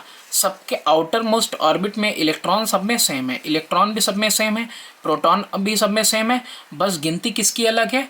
6 न्यूट्रॉन, 7 न्यूट्रॉन और 8 न्यूट्रॉन है। ऐसे ही आपको एक और एग्जांपल दिया हुआ है क्लोरीन की। ये जितनी बातें बता रहा हूँ बस वही चीज़ें लिखी हुई हैं। अब यहाँ पे भी देखो, इसका भी 17 proton, 17 proton, same number of electron, same number of electron, but what is the difference between these two? कि ये जो है एक लाइटर न्यूक्लियाई है, इसी का ये हैवी न्यूक्लियाई है। किसकी वजह से? यहाँ पे न्यूट्रॉन्स 2 कम है, यहाँ पे 2 ज़्यादा हैं। आइसोटोप की प्रॉपर्टीज़ क्या होती हैं? तो आइसोटोप में आपको सिमिलर केमिकल प्रॉपर्टीज़ मिलेंगी। आइसोटोप में सेम एटॉमिक नंबर, यानी प्रोटॉन सेम होता है, इलेक्ट्रॉन सेम होता है, तो सेम इलेक्ट्रॉनिक कन्फिग्रेशन मिलता है इसकी वजह से। और सेम इलेक्ट्रॉनिक कन्फिग्रेशन में हमने देखा है कि अगर वैलेंस इलेक्ट्रॉन सेम रहेंगे तो सेम केमिकल प्रॉपर्टी हमको देखने को मिलेगी। यानी कि आइसोटोप जो होता है एलिमेंट का, वो केमिकली एक जैसा होता है। क्लोरीन जैसे 37 है, वो सेम तरीके के रिएक्शन में जाता है जैसे कि क्लोरीन एटम 35 वाला जाता है। 35 मास वाला भी सेम तरीके से रिएक्शन में जाएगा। आइसोटोप डिफर करते हैं फिजिकल प्रॉपर्टी में, ठीक है, जैसे कि डेंसिटी अलग होगी, बॉइलिंग पॉइंट अलग होगा। फिजिकल कांस्टेंट या फिजिकल प्रॉपर्टी डिपेंड करती है मास के ऊपर, और जो मास है वो डिफरेंट होता है। तो आइसोटोप में डिफरेंट मास होता है, तो इसीलिए और किसकी वजह से, अलग अलग न्यूट्रॉन की वजह से, नंबर ऑफ न्यूट्रॉन की वजह से, तो इसीलिए इनका जो है बॉइलिंग पॉइंट और डेंसिटी अलग है। जैसे कि अगर हम प्रोटियम की बात करें तो 20.38 K पे ये बॉयल होते हैं, केल्विन है टेम्परेचर में। और वहीं हम ड्यूटेरियम की बात करें तो जो ड्यूटेरियम होता है वो जो है बॉयल करता है 23.5 केल्विन पे। तो इसका मतलब जितना ज़्यादा मास होगा आइसोटोप का, उतना ही ज़्यादा उसका बॉइलिंग पॉइंट होगा। आइसोटोप जैसा कि ट्रीटियम है, कोबाल्ट 14 है, ये एक अलग डिफरेंस दिखाएंगे फिजिकल प्रॉपर्टी में, जो कि ऑकर होता है दो आइसोटोप के बीच में। और ये आइसोटोप्स कैसे हैं, रेडियो एक्टिव हैं, ठीक है। C14 की बात कर रहा है और ट्रीटियम की बात कर रहा है, हाइड्रोजन का जो थर्ड है। तो ये कैसे हैं, रेडियो एक्टिव हैं। एक्स्ट्रा न्यूट्रॉन होता है इनके न्यूक्लियाई में, और ये एक्स्ट्रा न्यूट्रॉन क्या करता है, इनको अनस्टेबल करता है, और फिर न्यूक्लियस क्या करता है, ब्रेक करता है, और इसके अंदर से रेडिएशन निकलता है। तो इसीलिए C14 यानी कि कार्बन 14 और ट्रीटियम जो है, इनको रेडियो आइसोटोप्स भी बोला जाता है। क्या कहा जाता है, रेडियो आइसोटोप। स्पॉन्टेनियस डीके जो होता है अनस्टेबल रेडियो आइसोटोप का, इसी को रेडियो एक्टिविटी कहते हैं। और रेडियो एक्टिविटी चैप्टर मिलेगा आपको क्लास 10th में फिजिक्स में। आइसोटोप का बहुत सारा यूज़ है। क्या यूज़ है कि जैसे कोबाल्ट है, कोबाल्ट का इस्तेमाल किया जाता है रेडियोथेरेपी में, कैंसर को ट्रीट करने के लिए और दूसरी बीमारियों को। C14 का इस्तेमाल किया जाता है उम्र पता करने में, है ना, कितना पुराना है कोई चीज़, हिस्टोरिकल चीज़ें हो, जियोलॉजिकल मटेरियल वगैरह। आइसोटोप यूरेनियम का इस्तेमाल होता है ईंधन की तरह न्यूक्लियर रिएक्टर में। आयोडीन का जो आइसोटोप होता है उसका इस्तेमाल किया जाता है ग्वाइटर के इलाज में, घेंगा रोग जो गर्दन पे हो जाता है। रेडियो एक्टिव जो इस आइसोटोप का होता है, रेडियो एक्टिव आइसोटोप वगैरह इंडस्ट्री में भी इस्तेमाल किए जाते हैं कि लीकेज वगैरह अगर कहीं हो तो पता चले पाइपलाइन के अंदर, गैस पाइपलाइन हो चाहे वाटर पाइपलाइन हो। अब यहाँ पे देखो फ्रैक्शनल एटॉमिक मास क्या होता है। एक एटम जो है उसके पास फ्रैक्शनल एटॉमिक मास भी हो सकता है। जैसे कि क्लोरीन का देखो, क्लोरीन के पास पूरा होल नंबर नहीं है, फ्रैक्शनल है। ये रीज़न क्यों है इसकी वजह से, तो इसका रीज़न इसलिए है क्योंकि इसका जो दोनों आइसोटोप मिलता है उसका एवरेज निकाला जाता है। अब देखो यहाँ पे कोई नेचुरल सैंपल ले लो क्लोरीन का, उसमें क्या है 75% आपको मिलेगा 35 वाला, है ना, 35 मास वाला क्लोरीन एटम, और 25% मिलेगा 37 मास वाला क्लोरीन एटम। तो ये आइसोटोप जो है 3:1 के रेशियो में है। तो 3:1 के रेशियो में इनका वजन निकाला, और 3 इसका और 1 इसका, तो पूरा टोटल 4 है, तो डिवाइड किया 4 से, एवरेज निकाला है। तो एवरेज कितना आ रहा है 35.5। तो इसीलिए एटॉमिक मास क्लोरीन का कितना लिया जाता है 35.5। आइसोटोप पढ़ा तो आइसोबार भी देख लो। अब आइसोटोप में सेम एलिमेंट था, आइसोबार में डिफरेंट एलिमेंट होंगे। आइसोटोप के अंदर आपका डिफरेंट मास था, इसमें आपको सेम मास मिलेगा। तो ये वो एटम्स होते हैं जो अलग अलग एलिमेंट के हैं, लेकिन इनका मास नंबर सेम होता है। एटॉमिक नंबर तो डिफरेंट मिलेगा, लेकिन अलग अलग एलिमेंट है, अलग अलग एटॉमिक नंबर, लेकिन इनका मास सेम होगा। जैसे आर्गन और कैल्शियम दोनों का ही वजन 40 होता है, क्रोमियम और आयरन इन दोनों का ही वजन कितना होता है 54 होता है। अब देखो यहाँ पे इलेक्ट्रोवैलेंट बॉन्ड है या आयोनिक बॉन्ड है। एटम जो मेटेलिक एलिमेंट जिनका 1 to 3 वैलेंस इलेक्ट्रॉन होता है, और वो जो है कि लूज़ करते हैं इलेक्ट्रॉन्स किसको, two atoms of non metallic element, उनको लूज़ करते हैं। और उनका कितना होता है 5, 6, 7 इलेक्ट्रॉन्स होते हैं आउटर मोस्ट शेल में। और फिर वो जो फॉर्म करते हैं बॉन्ड आपस में, वो कहलाता है आपका इलेक्ट्रोवैलेंट बॉन्ड। और जो कंपाउंड बनता है उस कंपाउंड का नाम है इलेक्ट्रोवैलेंट कंपाउंड। जब ट्रांसफ़र हो जाता है इलेक्ट्रॉन्स का, तो दोनों जो कंबाइन करने वाले एटम होते हैं एक्वायर करते हैं electronic configuration of the nearest inert gas, ठीक है, वो दोनों, ठीक है। ट्रांसफ़र होने के बाद मेटेलिक एटम जो होता है जो लूज़ करते हैं इलेक्ट्रॉन को, वो पॉजिटिवली चार्ज आयन बन जाता है और उसको कैटायन कहते हैं। और जो नॉन मेटेलिक एटम होता है जो गेन करता है इलेक्ट्रॉन को, वो बन जाता है निगेटिवली चार्ज आयन, जिसको एनायन कहते हैं। ये चीज़ अभी और आगे क्लियर होगी आपको। आयन है क्या? आयन चार्ज पार्टिकल है। वो कब बनता है चार्ज पार्टिकल? जब कोई एटम क्या करे, गेन करे या लॉस करे, क्या चीज़, इलेक्ट्रॉन को, एक या एक से ज़्यादा इलेक्ट्रॉन को। जैसे कि मेटेलिक एलिमेंट होते हैं जिनका कि एक एटम रेडिली लूज होता है इलेक्ट्रॉन, तो वो क्या करते हैं, पॉजिटिवली चार्ज आयन बन जाते हैं। और एक लूज कर रहा है तो क्या कहलाता है, इलेक्ट्रोपॉजिटिव एलिमेंट। एक का नहीं, मतलब अगर लूज कर रहा है तो इलेक्ट्रोपॉजिटिव एलिमेंट। जैसे कि सोडियम 281 था, 1 इसने लूज किया, यानी एक इलेक्ट्रॉन लूज किया, तो ये बन गया पॉजिटिवली चार्ज। तो पॉजिटिवली चार्ज मतलब कैटायन। तो ये क्या कहलाए, इलेक्ट्रोपॉजिटिव एलिमेंट है। कौन एलिमेंट? जो लूज कर रहे हैं और पॉजिटिव बन रहे हैं।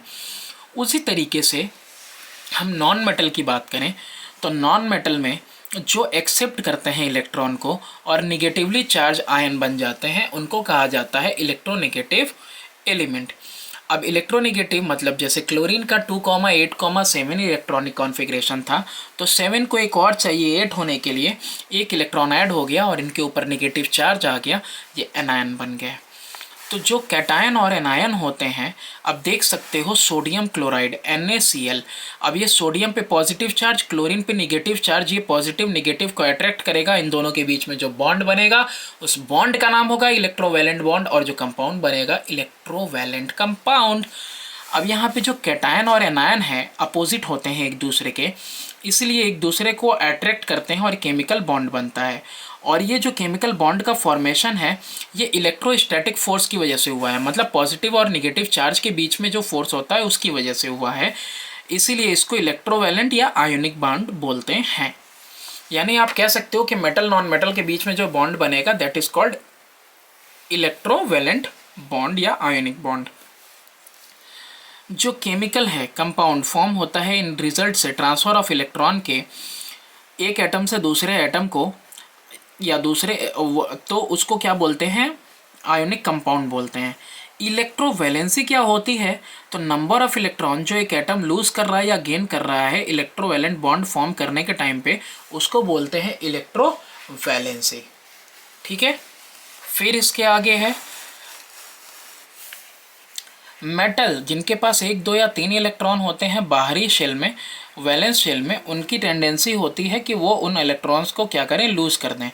तो वो कंबाइन होते हैं किसके साथ, नॉन मेटल्स के साथ, जिनका 5, 6, 7 होता है वैलेंस इलेक्ट्रॉन बाहरी शेल में, वैलेंस शेल में। और इसीलिए जो है उनकी टेंडेंसी कैसी होती है, गेन करने की इलेक्ट्रॉन की। तो ये जो मेटल और नॉन मेटल के बीच में बन रहा है वो क्या कहलाएगा, हमारा आयोनिक बॉन्ड। बॉन्ड जो फॉर्म होता है मेटल नॉन मेटल के बीच में। आयोनिक कंपाउंड इंस्टेबल क्यों होते हैं, तो जो आयोनिक कंपाउंड यानी कि जो पॉजिटिव नेगेटिव एनायन कैटायन से बनते हैं वो इतने ज़्यादा स्टेबल क्यों होते हैं, तो आयोनिक कंपाउंड फॉर्म होता है आयंस के बीच में, but they are also exist repulsive force भी होता है आयंस के बीच में, क्योंकि वो आयंस के बीच में लाइक चार्जेस हों तब। तो इलेक्ट्रिक स्टैटिक फोर्स जो अट्रैक्शन का होता है ना अपोजिट चार्जेस के बीच में, वो बहुत ज़्यादा हायर होता है, और ये जो है क्या करता है, आयोनिक कंपाउंड को स्टेबल बनाता है। इलेक्ट्रोस्टैटिक फोर्स जो होता है अट्रैक्शन का अपोजिट चार्जेस के बीच में बहुत ज़्यादा होता है, यानी पॉजिटिव और नेगेटिव के बीच में फोर्स ऑफ अट्रैक्शन हायर होता है, इसीलिए जो कंपाउंड बनता है वो स्टेबल कंपाउंड बनता है। जैसे sodium chloride, magnesium chloride, calcium oxide, potassium bromide, calcium chloride. बात करें सीजियम फ्लोराइड की, तो ये मोस्ट आयोनिक कंपाउंड है, क्योंकि सीजियम के पास जो है मैक्सिमम टेंडेंसी होती है टू लूज़ एन इलेक्ट्रॉन, बहुत ज़्यादा टेंडेंसी होती है, मैक्सिमम टेंडेंसी होती है इलेक्ट्रॉन लूज़ करने की, और जबकि फ्लोरीन के पास मैक्सिमम टेंडेंसी होती है गेन करने की इलेक्ट्रॉन की। फीचर क्या होते हैं आयोनिक बॉन्ड के, ये मेटल में नॉन मेटल के बीच में बनता है। मेटल लूज़ करता है आउटर इलेक्ट्रॉन पॉजिटिव आयन बनने के लिए, नॉन मेटल एक्सेप्ट करता है इलेक्ट्रॉन क्या करने के लिए, स्टेबल होने के लिए। तो यहाँ पे एक्सेप्शन दे दिया है कि हाइड्रोजन नॉन मेटल है लेकिन ये नहीं करेगा।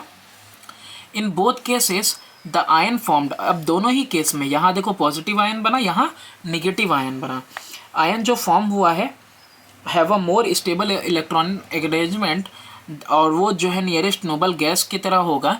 आयोनिक बॉन्ड जो रिजल्ट हुआ है इनके अट्रैक्शन से वो बनता है। तो ये जो है कॉमन फीचर है, यानी मेटल ने लूज़ किया, नॉन मेटल ने गेन किया, ये भी स्टेबल ये भी स्टेबल, दोनों कैसे हुए, कैटायन एनायन, और दोनों के बीच में जो अपोजिट चार्ज है वो दोनों अपोजिट चार्ज क्या हुआ, आपस में एक दूसरे को अट्रैक्ट किया, और जो बॉन्ड बना वो आयोनिक बॉन्ड बना। स्ट्रक्चर देखते हैं कुछ कॉमन इलेक्ट्रोवैलेंट कंपाउंड का। तो यहाँ पे सोडियम क्लोराइड का दिया हुआ है, सोडियम क्लोराइड में सोडियम को दिया है 2,8,1, तो यहाँ पे ये लूज़ कर रहा है और ये है, तो क्या बन रहा है, पॉजिटिव। ये मैंने बताया ही, एक लूज़ किया एक पॉजिटिव बन गया।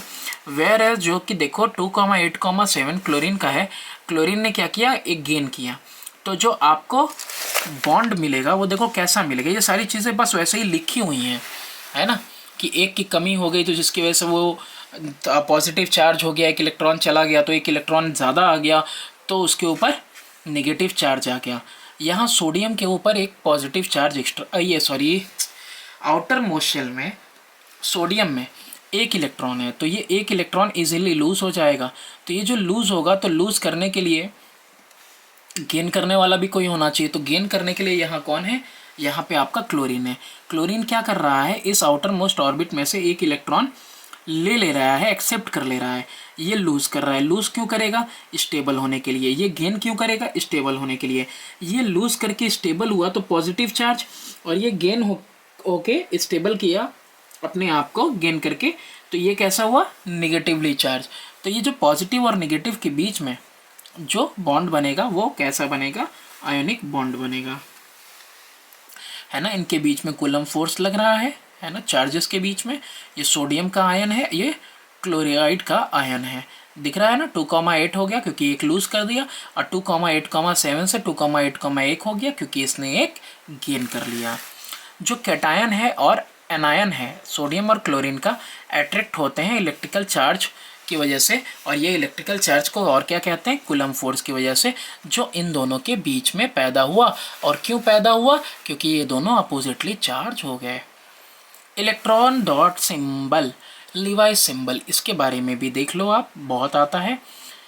इलेक्ट्रॉन डॉट सिंबल किसी एक एटम के लिए कंसिस्ट करता है सिंबल ऑफ एलिमेंट जो सराउंड होते हैं डॉट्स के द्वारा, और ये रिप्रेजेंट करते हैं आउटर शेल इलेक्ट्रॉन का।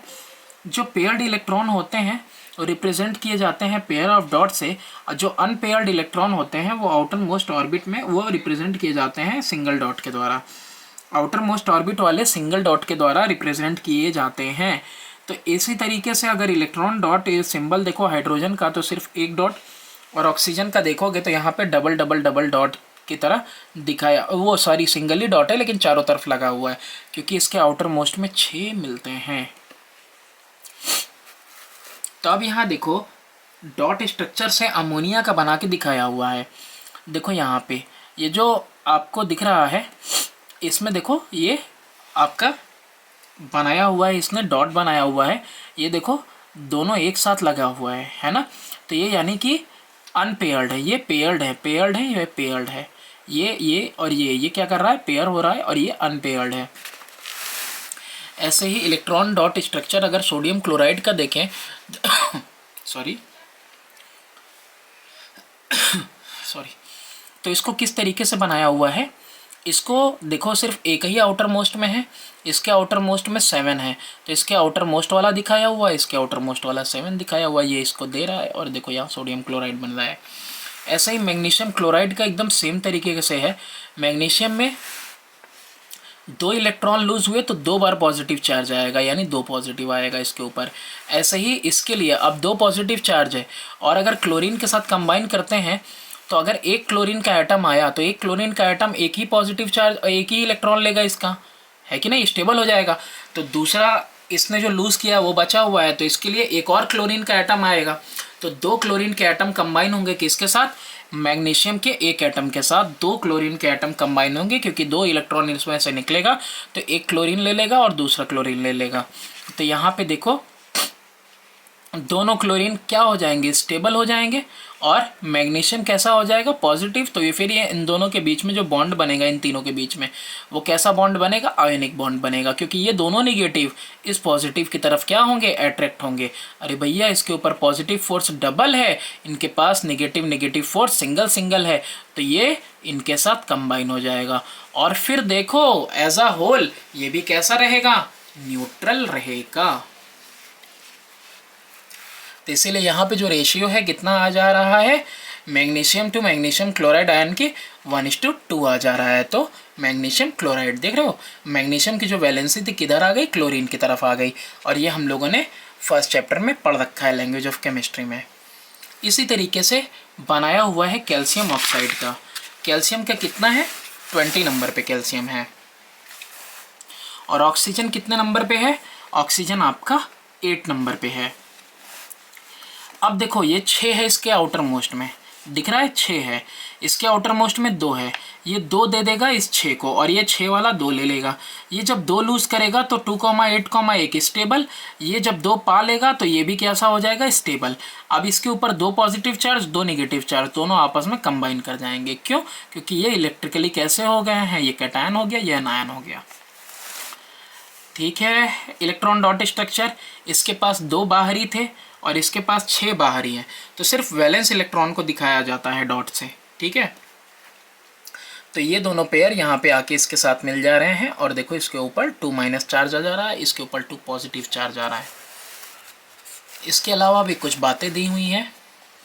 जब फॉर्मेशन होता है किसी इलेक्ट्रोवैलेंट बॉन्ड का, तो जो इलेक्ट्रॉन ट्रांसफ़र होता है वो इन्वॉल्व होता है, बिना इलेक्ट्रॉन ट्रांसफ़र के तो हो नहीं पाएगा। तो जो इलेक्ट्रोपॉजिटिव एटम होता है, जो पॉजिटिव बनता है, उसका ऑक्सीडेशन होता है, यानी लूज़ करने वाला ऑक्सीडाइज हो रहा है, और जबकि जो गेन कर रहा है वो रिड्यूस हो रहा है। तो यहाँ से तुमको ऑक्सीडेशन रिडक्शन की एक और डेफिनेशन मिल गई। और ये प्रोसेस क्या कहलाता है, जहाँ दोनों होते हैं इसको कहते हैं रिडॉक्स प्रोसेस, यानी कि यहाँ रिडॉक्स प्रोसेस हो रहा है, एक लूज़ कर रहा है एक गेन कर रहा है, तो क्या हो रहा है, रिडॉक्स प्रोसेस। लूज़ कर रहा है ऑक्सीडेशन, गेन कर रहा है रिडक्शन, कोई दिक्कत नहीं। और यही चीज़ यहाँ समझाया हुआ है। फिर है ऑक्सीडेशन और रिडक्शन जो है एक साथ ऑकर करते हैं, ये भी हमने देख ही लिया, क्योंकि कहीं भी देखो इसका ऑक्सीडेशन हो रहा है तो इसका रिडक्शन हो रहा है ना, तो साइमल्टेनियसली कभी भी किसी भी केमिकल इक्वेशन में ये चीज़ देखने को मिलेगी। फॉर एग्जांपल जैसे यहाँ पे जिंक लिया हुआ है और कॉपर सल्फेट, तो यहाँ पे देखो डिस्प्लेसमेंट हो रहा है, यहाँ पे जिंक सल्फेट फॉर्म हो रहा है और कॉपर अलग हो जा रहा है, because zinc is more reactive than copper. तो ऐसे कंडीशन में देखो हो क्या रहा है, जिंक आपका यहाँ पे कंबाइन कर रहा है और कॉपर जो है डिस्प्लेस हो रहा है, तो कॉपर का रिडक्शन हो रहा है, जिंक का ऑक्सीडेशन हो रहा है। तो ये जो है रिड्यूसिंग एजेंट की तरह काम कर रहा है और इसका ऑक्सीडेशन हो रहा है, जबकि कॉपर जो है ऑक्सीडाइजिंग एजेंट की तरह काम कर रहा है और इसका रिडक्शन हो रहा है। ठीक है, कॉपर का रिडक्शन हुआ और जिंक का ऑक्सीडेशन। और इस ऊपर के एग्जांपल से दिख जाता है कि एक अगर जो है लूज़ कर रहा है तो दूसरा एक्सेप्ट करने वाला उसके सामने होगा। ठीक है, तो ऑक्सीडेशन और रिडक्शन जो है वो कैसे चलेंगे, वो साइमल्टेनियसली चलेंगे। प्रॉपर्टी क्या है इलेक्ट्रोवैलेंट कंपाउंड की, ये हार्ड होते हैं, ब्रिटल होते हैं, हथौड़े से टूटने पे बिखरेंगे, क्रिस्टलाइन सॉलिड, और इनके आयंस के बने होते हैं। स्ट्रॉन्ग इलेक्ट्रोस्टैटिक फोर्स होता है इनके आयन के बीच में, जो कि आसानी से आप अलग नहीं कर सकते हो। और ये नॉन वॉलेटाइल होते हैं, भाप बन के उड़ेंगे नहीं, हाई बॉइलिंग और हाई मेल्टिंग पॉइंट मिलेगा इनका। इसके अलावा there exist a strong force of attraction between the oppositely charge ion. अच्छा, क्यों नहीं उड़ते हैं ये, वेपराइज क्यों नहीं होते हैं, क्योंकि इनके बीच में जो है कि एटम्स के बीच में बहुत ही ज़्यादा लार्ज स्ट्रॉन्ग फोर्स होता है अपोजिटली चार्ज आयंस के बीच में, तो बहुत सारी एनर्जी चाहिए रहती है ब्रेक करने के लिए, और ब्रेक करने के लिए ताकि ये ब्रेक हो और उसके बाद इवेपोरेट हों। They do not conduct electricity in the solid state, अब बिजली नहीं पास करेगी सॉलिड स्टेट में, लेकिन गुड कंडक्टर ऑफ इलेक्ट्रिसिटी होते हैं फ्यूज्ड, यानी कि पानी में या फिर एक्वस स्टेट में, या फिर कह सकते हो मेल्ट जब हो जाते हैं तब। इलेक्ट्रोस्टैटिक फोर्स जो अट्रैक्शन का होता है आयन के बीच में बहुत ही सॉलिड होता है, और इसकी वजह से जो है जाता नहीं है, इलेक्ट्रिसिटी पास नहीं होता। लेकिन जब ये मेल्टिंग स्टेट मेल्ट हो जाते हैं या फ्यूज़ हो जाते हैं तो फिर होता क्या है कि ये मतलब आयंस फ्री हो जाते हैं और उसके बाद आयंस के फ्री होने की वजह से इलेक्ट्रिसिटी पास कर सकती है। तो इसीलिए ये फ्यूज़ जो है मेल्टिंग स्टेट में जो है कर सकते हैं, बट सॉलिड स्टेट में पास नहीं करेगा। ये सॉल्युबल होते हैं वाटर में, लेकिन इनसॉल्युबल होते हैं ऑर्गेनिक सॉल्वेंट में। पानी में तो घुल जाएंगे लेकिन ऑर्गेनिक सॉल्वेंट में इनसॉल्युबल होंगे। एज वाटर जो है पोलर कंपाउंड होता है तो वो डिक्रीज कर देता है इलेक्ट्रोस्टैटिक फोर्स इनके बीच का। ठीक है, पोलर कंपाउंड है गए तो इसीलिए इनके बीच में जो फोर्स ऑफ अट्रैक्शन है उसको वीकन कर देता है पानी, और आयंस एक दूसरे से सेपरेट हो जाते हैं और उनके बीच का फोर्स ऑफ अट्रैक्शन कमज़ोर हो जाता है, जिसकी वजह से जो है ये डिज़ोल्व हो जाते हैं वाटर के अंदर।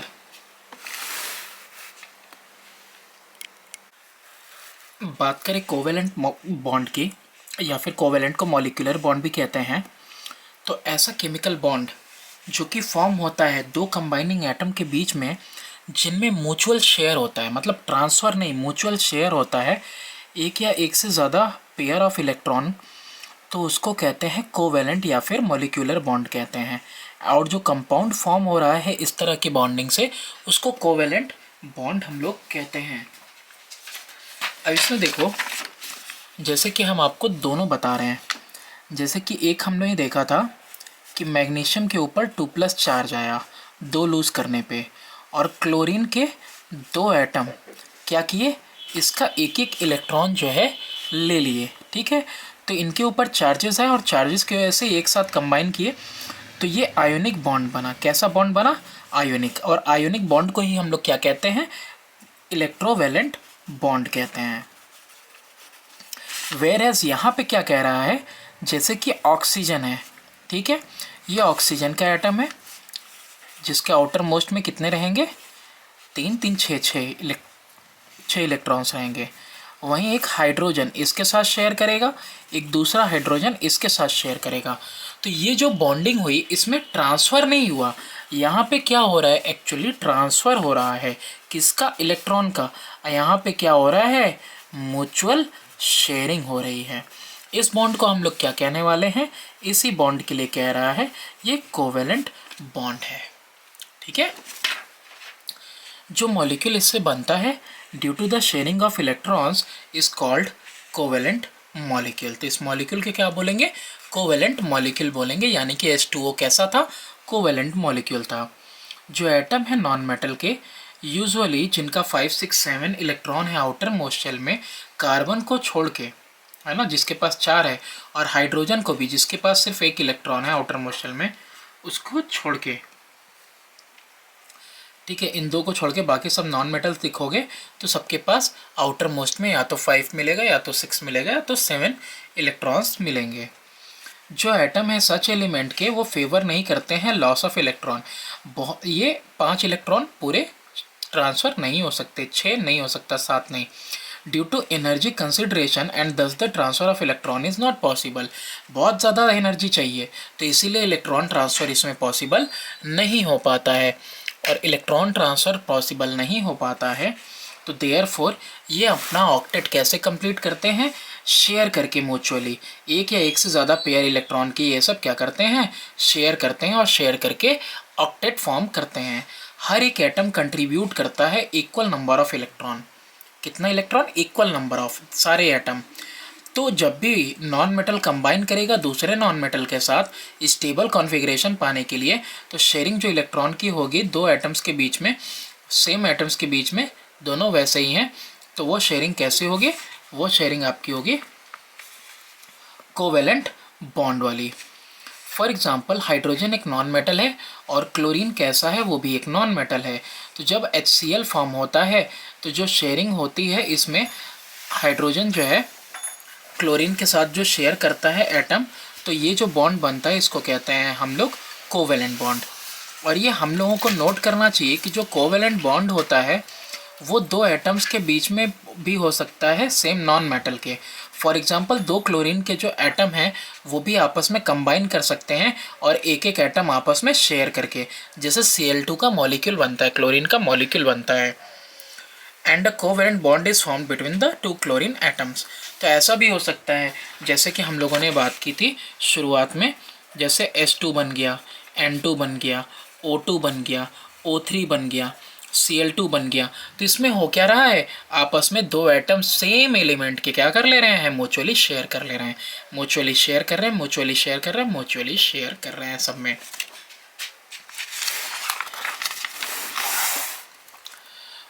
कोवेलेंट बॉन्ड जो होते हैं ना वो तीन तरह के हैं, है ना, basically single covalent, double covalent, triple covalent.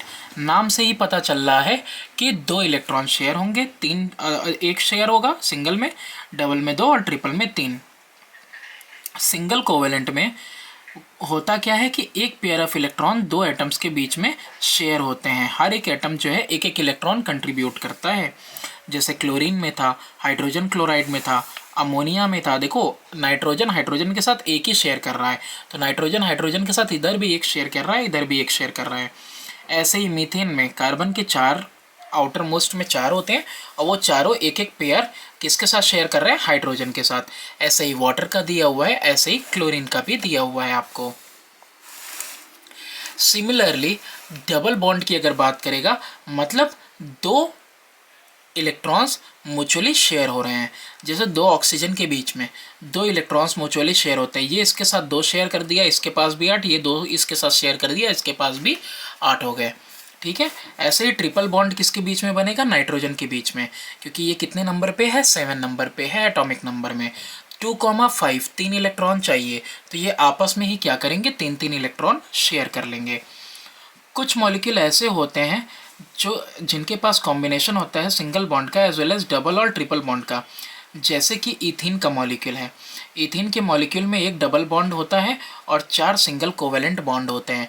ये आप पढ़ोगे कार्बन एंड इट्स कंपाउंड में, क्लास 10th की केमिस्ट्री में आप पढ़ोगे इन सबको, हाइड्रोकार्बन्स को पढ़ोगे उसमें आपको ये सब मिलेगा। और यहाँ पे देखो इथीन का मॉलिक्यूल इस तरह से बताया, कार्बन टू कार्बन के बीच में डबल बॉन्ड है, वेरस कार्बन से हाइड्रोजन के बीच में सिंगल बॉन्ड है। तो इसमें देखो दोनों तरह के बॉन्ड है, सिंगल बॉन्ड भी है और डबल बॉन्ड भी है। ऐसे ही इथाइन का स्ट्रक्चर अगर लें तो इथाइन में कार्बन के बीच में, दो कार्बन के बीच में ट्रिपल बॉन्ड होता है।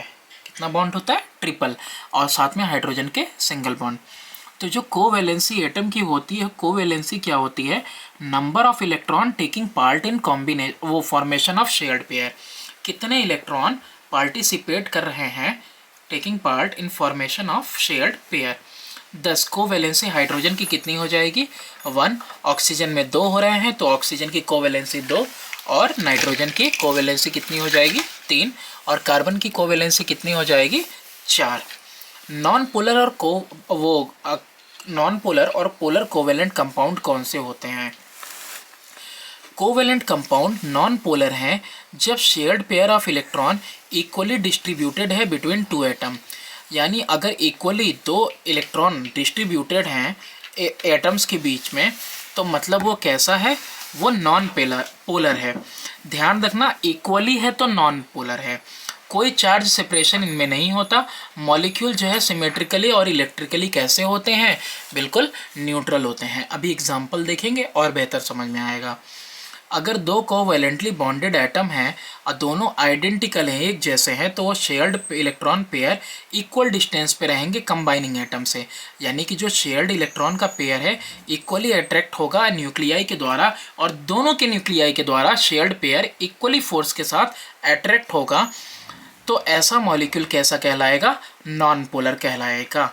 यानी कि जैसे हाइड्रोजन से हाइड्रोजन के बीच में, तो अगर दो हाइड्रोजन के एटम हैं, दोनों सेम साइज़ के हैं, शेयर्ड पेयर वो भी एक पहला हाइड्रोजन भी उतनी ही शेयर्ड पेयर न्यूक्लियस उतना ही फोर्स के साथ पहले वाले को लेगा, और शेयर्ड पेयर को दूसरा वाला हाइड्रोजन का जो न्यूक्लियस है वो भी उसी फोर्स के साथ खींचेगा। जैसे क्लोरीन सेम साइज़ का है, दो क्लोरीन के एटम कैसे होंगे, सेम साइज़ के होंगे। तो जब भी सेम साइज़ का होगा और बराबर दूरी पे होंगे तो उनको हम लोग कहेंगे नॉन पोलर, एकदम इक्वल रहेगा। अब इक्वल रहेगा तो क्या कहेंगे, नॉन पोलर, और अनइक्वल रहेगा तो क्या कहेंगे, पोलर कहेंगे। यानी कि अगर जब भी सेम एलिमेंट के बीच में, देखो सेम एलिमेंट के बीच में जब भी मॉलिक्यूल बनेगा सेम एलिमेंट के एटम के बीच में, तो वो कैसा बनेगा, नॉन पोलर बनेगा। तो कोवैलेंट कंपाउंड को कब पोलर कहा जाता है?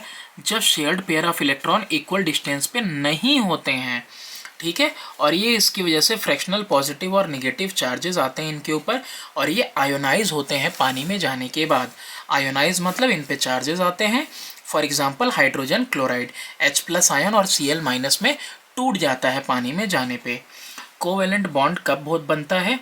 When both the combining atom have 4 और more electron in their outer most shell. जब 4 या 4 से ज़्यादा इलेक्ट्रॉन होते हैं आउटर मोस्ट शेल में, यानी कि नॉन मेटल में। तो एक्सेप्शनल यहाँ पे दे दिया, नॉन मेटल में मोस्टली 5, 6, 7 ही होते हैं आउटर मोस्ट शेल में, उसी की बात कर रहा है। एक्सेप्शन दिया है हाइड्रोजन का, बेरिलियम का, बोरॉन का। Hydrogen can combine with all non metal with the help of covalent bond.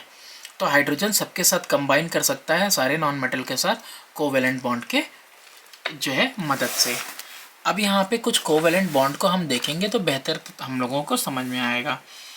जैसे हाइड्रोजन का मॉलिक्यूल है, हाइड्रोजन का मॉलिक्यूल, 2 हाइड्रोजन के अगर एटम रहेंगे, हाइड्रोजन का मॉलिक्यूल बनेगा तो सेम ही एलिमेंट के एटम है, मतलब हमारा नॉन पोलर बनेगा, ठीक है। अब देखो यहाँ पे, यहाँ हाइड्रोजन, हाइड्रोजन, ये H जो लिखा हुआ है एक्चुअली में न्यूक्लियस है, H जो लिखा हुआ है एक्चुअली में न्यूक्लियस है। शेयर्ड पेयर ऑफ इलेक्ट्रॉन, यहाँ देखोगे बिफोर कॉम्बिनेशन का सीन था, ये देखो आप, ये बिफोर कॉम्बिनेशन का सीन है, दोनों अलग अलग। लेकिन जब ये आपस में कंबाइन कर जा रहे हैं तो ये जो दोनों इलेक्ट्रॉन का पेयर शेयर हो रहा है, इस वाले हाइड्रोजन से भी उतनी ही दूरी पे है, मतलब इसके न्यूक्लियस से भी उतनी ही दूरी पे है जितने दूरी पे इसके न्यूक्लियस है। तो इक्वल डिस्टेंस है, तो इसका मतलब ये नॉन पोलर है, ठीक है। डॉट स्ट्रक्चर वगैरह सबसे दिखाया हुआ है। क्लोरीन का जो मॉलिक्यूल है, अब क्लोरीन को भी क्या चाहिए? क्लोरीन को भी सिंगल सिंगल चाहिए। तो क्लोरीन क्या करेगा? अपने ही एटम के साथ कंबाइन करेगा और आपस में एक एक सिर्फ शेयर कर लेंगे। सिर्फ इसको भी एक ही चाहिए, इसको भी एक ही चाहिए। ये सीन है बिफोर का। ये जो आपको 7 डॉट्स दिख रहे हैं, ये 7 इलेक्ट्रॉन्स हैं जो आउटर मोस्ट शेल में जो है रोटेट कर रहे हैं, ठीक है, ऑर्बिट में घूम रहे हैं। अब आफ्टर कंबाइनिंग क्या हो रहा है? एक एक इलेक्ट्रॉन शेयर हो रहा है, यहाँ से भी बराबर दूरी पे, इधर से भी बराबर दूरी पे। तो ये किस तरह का कंपाउंड हुआ? ये नॉन पोलर हुआ। क्यों? क्योंकि ये इक्वल दूरी पे है दोनों तरफ से न्यूक्लियस के। और ये देखो पॉसिबल किस में हो पा रहा? हाइड्रोजन में, क्लोरीन में, और इसके अलावा नाइट्रोजन में, ऑक्सीजन में।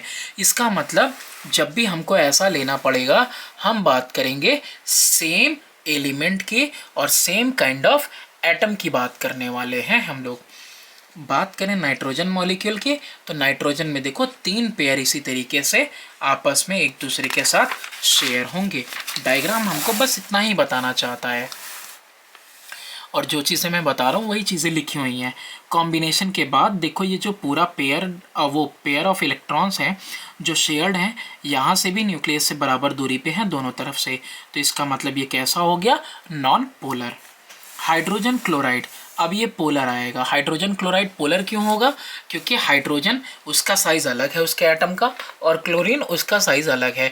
जब भी हम लोग 2 different kind of non metal लेंगे तो उनके बीच में जो बॉन्ड बनेगा तो वो पोलर, जो कंपाउंड बनेगा उनके बीच में, वो पोलर कंपाउंड कहलाएगा। क्योंकि दोनों कैसे होंगे? अनइक्वल डिस्टेंस पे। ये देखो इसके अंदर 3 शेल हैं, ये साइज़ के हिसाब से बता दिया है पूरा। इनके अंदर 3 शेल हैं, ये ज़्यादा बड़ा रेडियस का है, इसके अंदर एक ही शेल है, ये छोटा है। जब कंबाइन करेगा तो देखो हाइड्रोजन से शेयर्ड पेयर नज़दीक है, जबकि क्लोरीन से शेयर्ड पेयर दूर है, ठीक है। तो ऐसे केस में क्या दिख रहा है आपको? ऐसे केस में दिख रहा होगा कि ये क्या बोलते हैं, नॉन पोलर नहीं है, पोलर है। क्योंकि यहाँ पे अनइक्वल डिस्टेंस है। अनइक्वल डिस्टेंस किसको दिखाता है? पोलर को, और इक्वल डिस्टेंस नॉन पोलर को। कंफ्यूजन हो जाता है। वाटर भी कैसा होगा तब? पोलर होगा। पोलर क्यों होगा? पोलर इसलिए होगा क्योंकि ऑक्सीजन का साइज बड़ा होता है as compare to hydrogen. Oxygen में 2 शेल होते हैं, as compare to hydrogen there is only a single shell. तो जो शेयर्ड पेयर होगा हाइड्रोजन के करीब होगा और ऑक्सीजन के न्यूक्लियस से दूर होगा, ठीक है। तो ऐसे में अनइक्वल डिस्टेंस मतलब पोलर। अब ये यहाँ पे दिखाया है वाटर के जो है फॉर्मेशन का। दोनों तरफ से देखो आप कि दोनों तरफ से एक एक इलेक्ट्रॉन शेयर हो रहे हैं, है ना। तो शेयर्ड पेयर हाइड्रोजन से देखो नज़दीक है और ऑक्सीजन के न्यूक्लियस से दूर है। इसके बाद अमोनिया, तो अमोनिया में भी समझ में आता होगा NH3। तो इसमें भी क्या है, नाइट्रोजन के अंदर 2 शेल और जबकि हाइड्रोजन के अंदर सिंगल। ठीक है, तो इसका डॉट स्ट्रक्चर बना के दिखाया हुआ है। कंबाइन होने के बाद कैसा हो रहा है, इस तरीके का हो जा रहा है। ठीक है, तो अमोनिया मॉलिक्यूल टोटल 4 एटम है और 4 एटम जो है इसमें जो है एक नाइट्रोजन का है और 3 किसका है, हाइड्रोजन का है। बात करें कार्बन टेट्राक्लोराइड की। अब कार्बन टेट्राक्लोराइड का मतलब क्या हुआ, यानी 4 कार्बन के क्लोरीन के 4 एटम किसके साथ कंबाइन करेंगे, कार्बन के साथ कंबाइन करेंगे। ऐसे केस में भी क्लोरीन का साइज अलग है, कार्बन का साइज अलग है। ठीक है, क्लोरीन में 3 शेल होते हैं एज कम्पेयर टू कार्बन में कितने होते हैं, सिर्फ 2 शेल होते हैं। ठीक है, तो होगा क्या, 6 नंबर पे आता है ना कार्बन अपना, और क्लोरीन हमारा 17 नंबर पे आता है। तो देखो यहाँ पे कंबाइन करने से पहले एक एक पेयर चारों तरफ कंबाइन हो रहा है, 4 ही वैलेंस इलेक्ट्रॉन होते हैं। तो देखो कार्बन और क्लोरीन ये 2 अलग अलग एटम हैं, तो 2 अलग अलग एलिमेंट के एटम अलग अलग साइज के होंगे, अनइक्वल डिस्टेंस हुआ तो इस शेयर्ड पेयर ऑफ इलेक्ट्रॉन का मतलब ये पोलर हैं। ऐसे ही मीथेन का मॉलिक्यूल दिया हुआ है। मीथेन के मॉलिक्यूल में भी 1 कार्बन 4 हाइड्रोजन, चारों कैसे हैं, यहाँ पे शेयर्ड आपको दिख रहे होंगे। तो कंबाइन होने के बाद हाइड्रोजन का साइज पता ही है, कार्बन का कैसा है, कार्बन में 2 शेल हैं फिर भी और हाइड्रोजन में 1 ही शेल है। तो ये भी कैसा हुआ, ये भी आपका पोलर हुआ क्योंकि अनइक्वल डिस्टेंस है इसमें। प्रॉपर्टीज क्या होती हैं इन कोवेलेंट कंपाउंड की। कोवेलेंट कंपाउंड मॉलिक्यूल के बने होते हैं और ये आइदर गैसियस या लिक्विड होते हैं और या फिर सॉफ्ट सॉलिड होते हैं। ठीक है, आयोनिक बॉन्ड ज़्यादा स्ट्रांग होता है ना, हम लोगों ने पढ़ रखा है, इसीलिए they have weak force of attraction between their molecule. इनके बीच में जो फोर्स ऑफ अट्रैक्शन है वो वीक होता है। ये कंपाउंड वोलेटाइल होते हैं, लो बॉइलिंग और लो मेल्टिंग पॉइंट होता है इनका। और इनके अंदर क्या होता है, लो बॉइलिंग पॉइंट और मेल्टिंग पॉइंट की वजह क्या है, वजह है वीक फोर्स ऑफ अट्रैक्शन जो इनके बीच में होता है, इसीलिए कम एनर्जी चाहिए होती है इनको ब्रेक करने के लिए। नॉन कंडक्टर होते हैं बिजली के सॉलिड और मोल्टेन स्टेट में या एक्वस स्टेट में। रीज़न ये है कि एब्सेंस होता है फ्री आयन का और फ्री इलेक्ट्रॉन का, जो रिस्पॉन्सिबल होते हैं इलेक्ट्रिक चार्ज को कैरी करने के लिए। तो इसीलिए ये कैसे होते हैं, इसीलिए नॉन कंडक्टर होते हैं। फ्री मोबाइल आयंस होने चाहिए ना, क्या करने के लिए, इलेक्ट्रिसिटी कैरी करने के लिए। जब पास किया जाएगा इलेक्ट्रिक करंट तो non polar covalent compound ionize नहीं होते हैं क्योंकि कंडक्टर तो है ही नहीं अच्छा। Some of the covalent compound polar होते हैं नेचर में, तो वो क्या हो जाते हैं, आयोनाइज हो जाते हैं। पोलर में हमने पढ़ा है कि सेमी पार्शियल चार्ज आता है उनके ऊपर, इसलिए इलेक्ट्रोलाइटिक लाइट सॉल्यूशन में, जैसे कि HCl है, HCl हमारा कैसा है, हमारा ये पोलर है क्योंकि हाइड्रोजन क्लोरीन दोनों का एटम के साइज अलग अलग है, तो शेयर्ड पेयर क्या होगा, बराबर दूरी पे नहीं रहेगा। तो जब ये वाटर में जाता है तो हाइड्रोनियम आयन बनाता है और क्लोरीन का आयन बनता है। ये जो H+ और Cl- में टूटा तो H+ H2O के साथ ऐड हो गया तो वाटर पे चार्ज आ गया और इलेक्ट्रॉन किसको लूज़ कर दिया, क्लोरीन को, तो Cl-। कोवेलेंट कंपाउंड जो है इनके पास आयन नहीं होता है। पोलर कोवेलेंट मॉलिक्यूल जो होते हैं आयन बनाते हैं कब, जब वो सॉल्यूशन में जाते हैं अपने। ये कंपाउंड जो होते हैं, कोवेलेंट की बात कर रहा है, इनसॉल्युबल होते हैं वाटर में लेकिन डिज़ोल्व हो जाते हैं ऑर्गेनिक सॉल्वेंट में।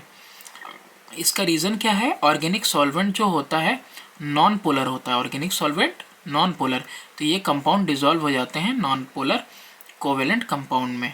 ठीक है, तो ये चैप्टर का एंड था। आई होप आपको अच्छा लगा होगा। Thanks for watching, do subscribe and share my channel.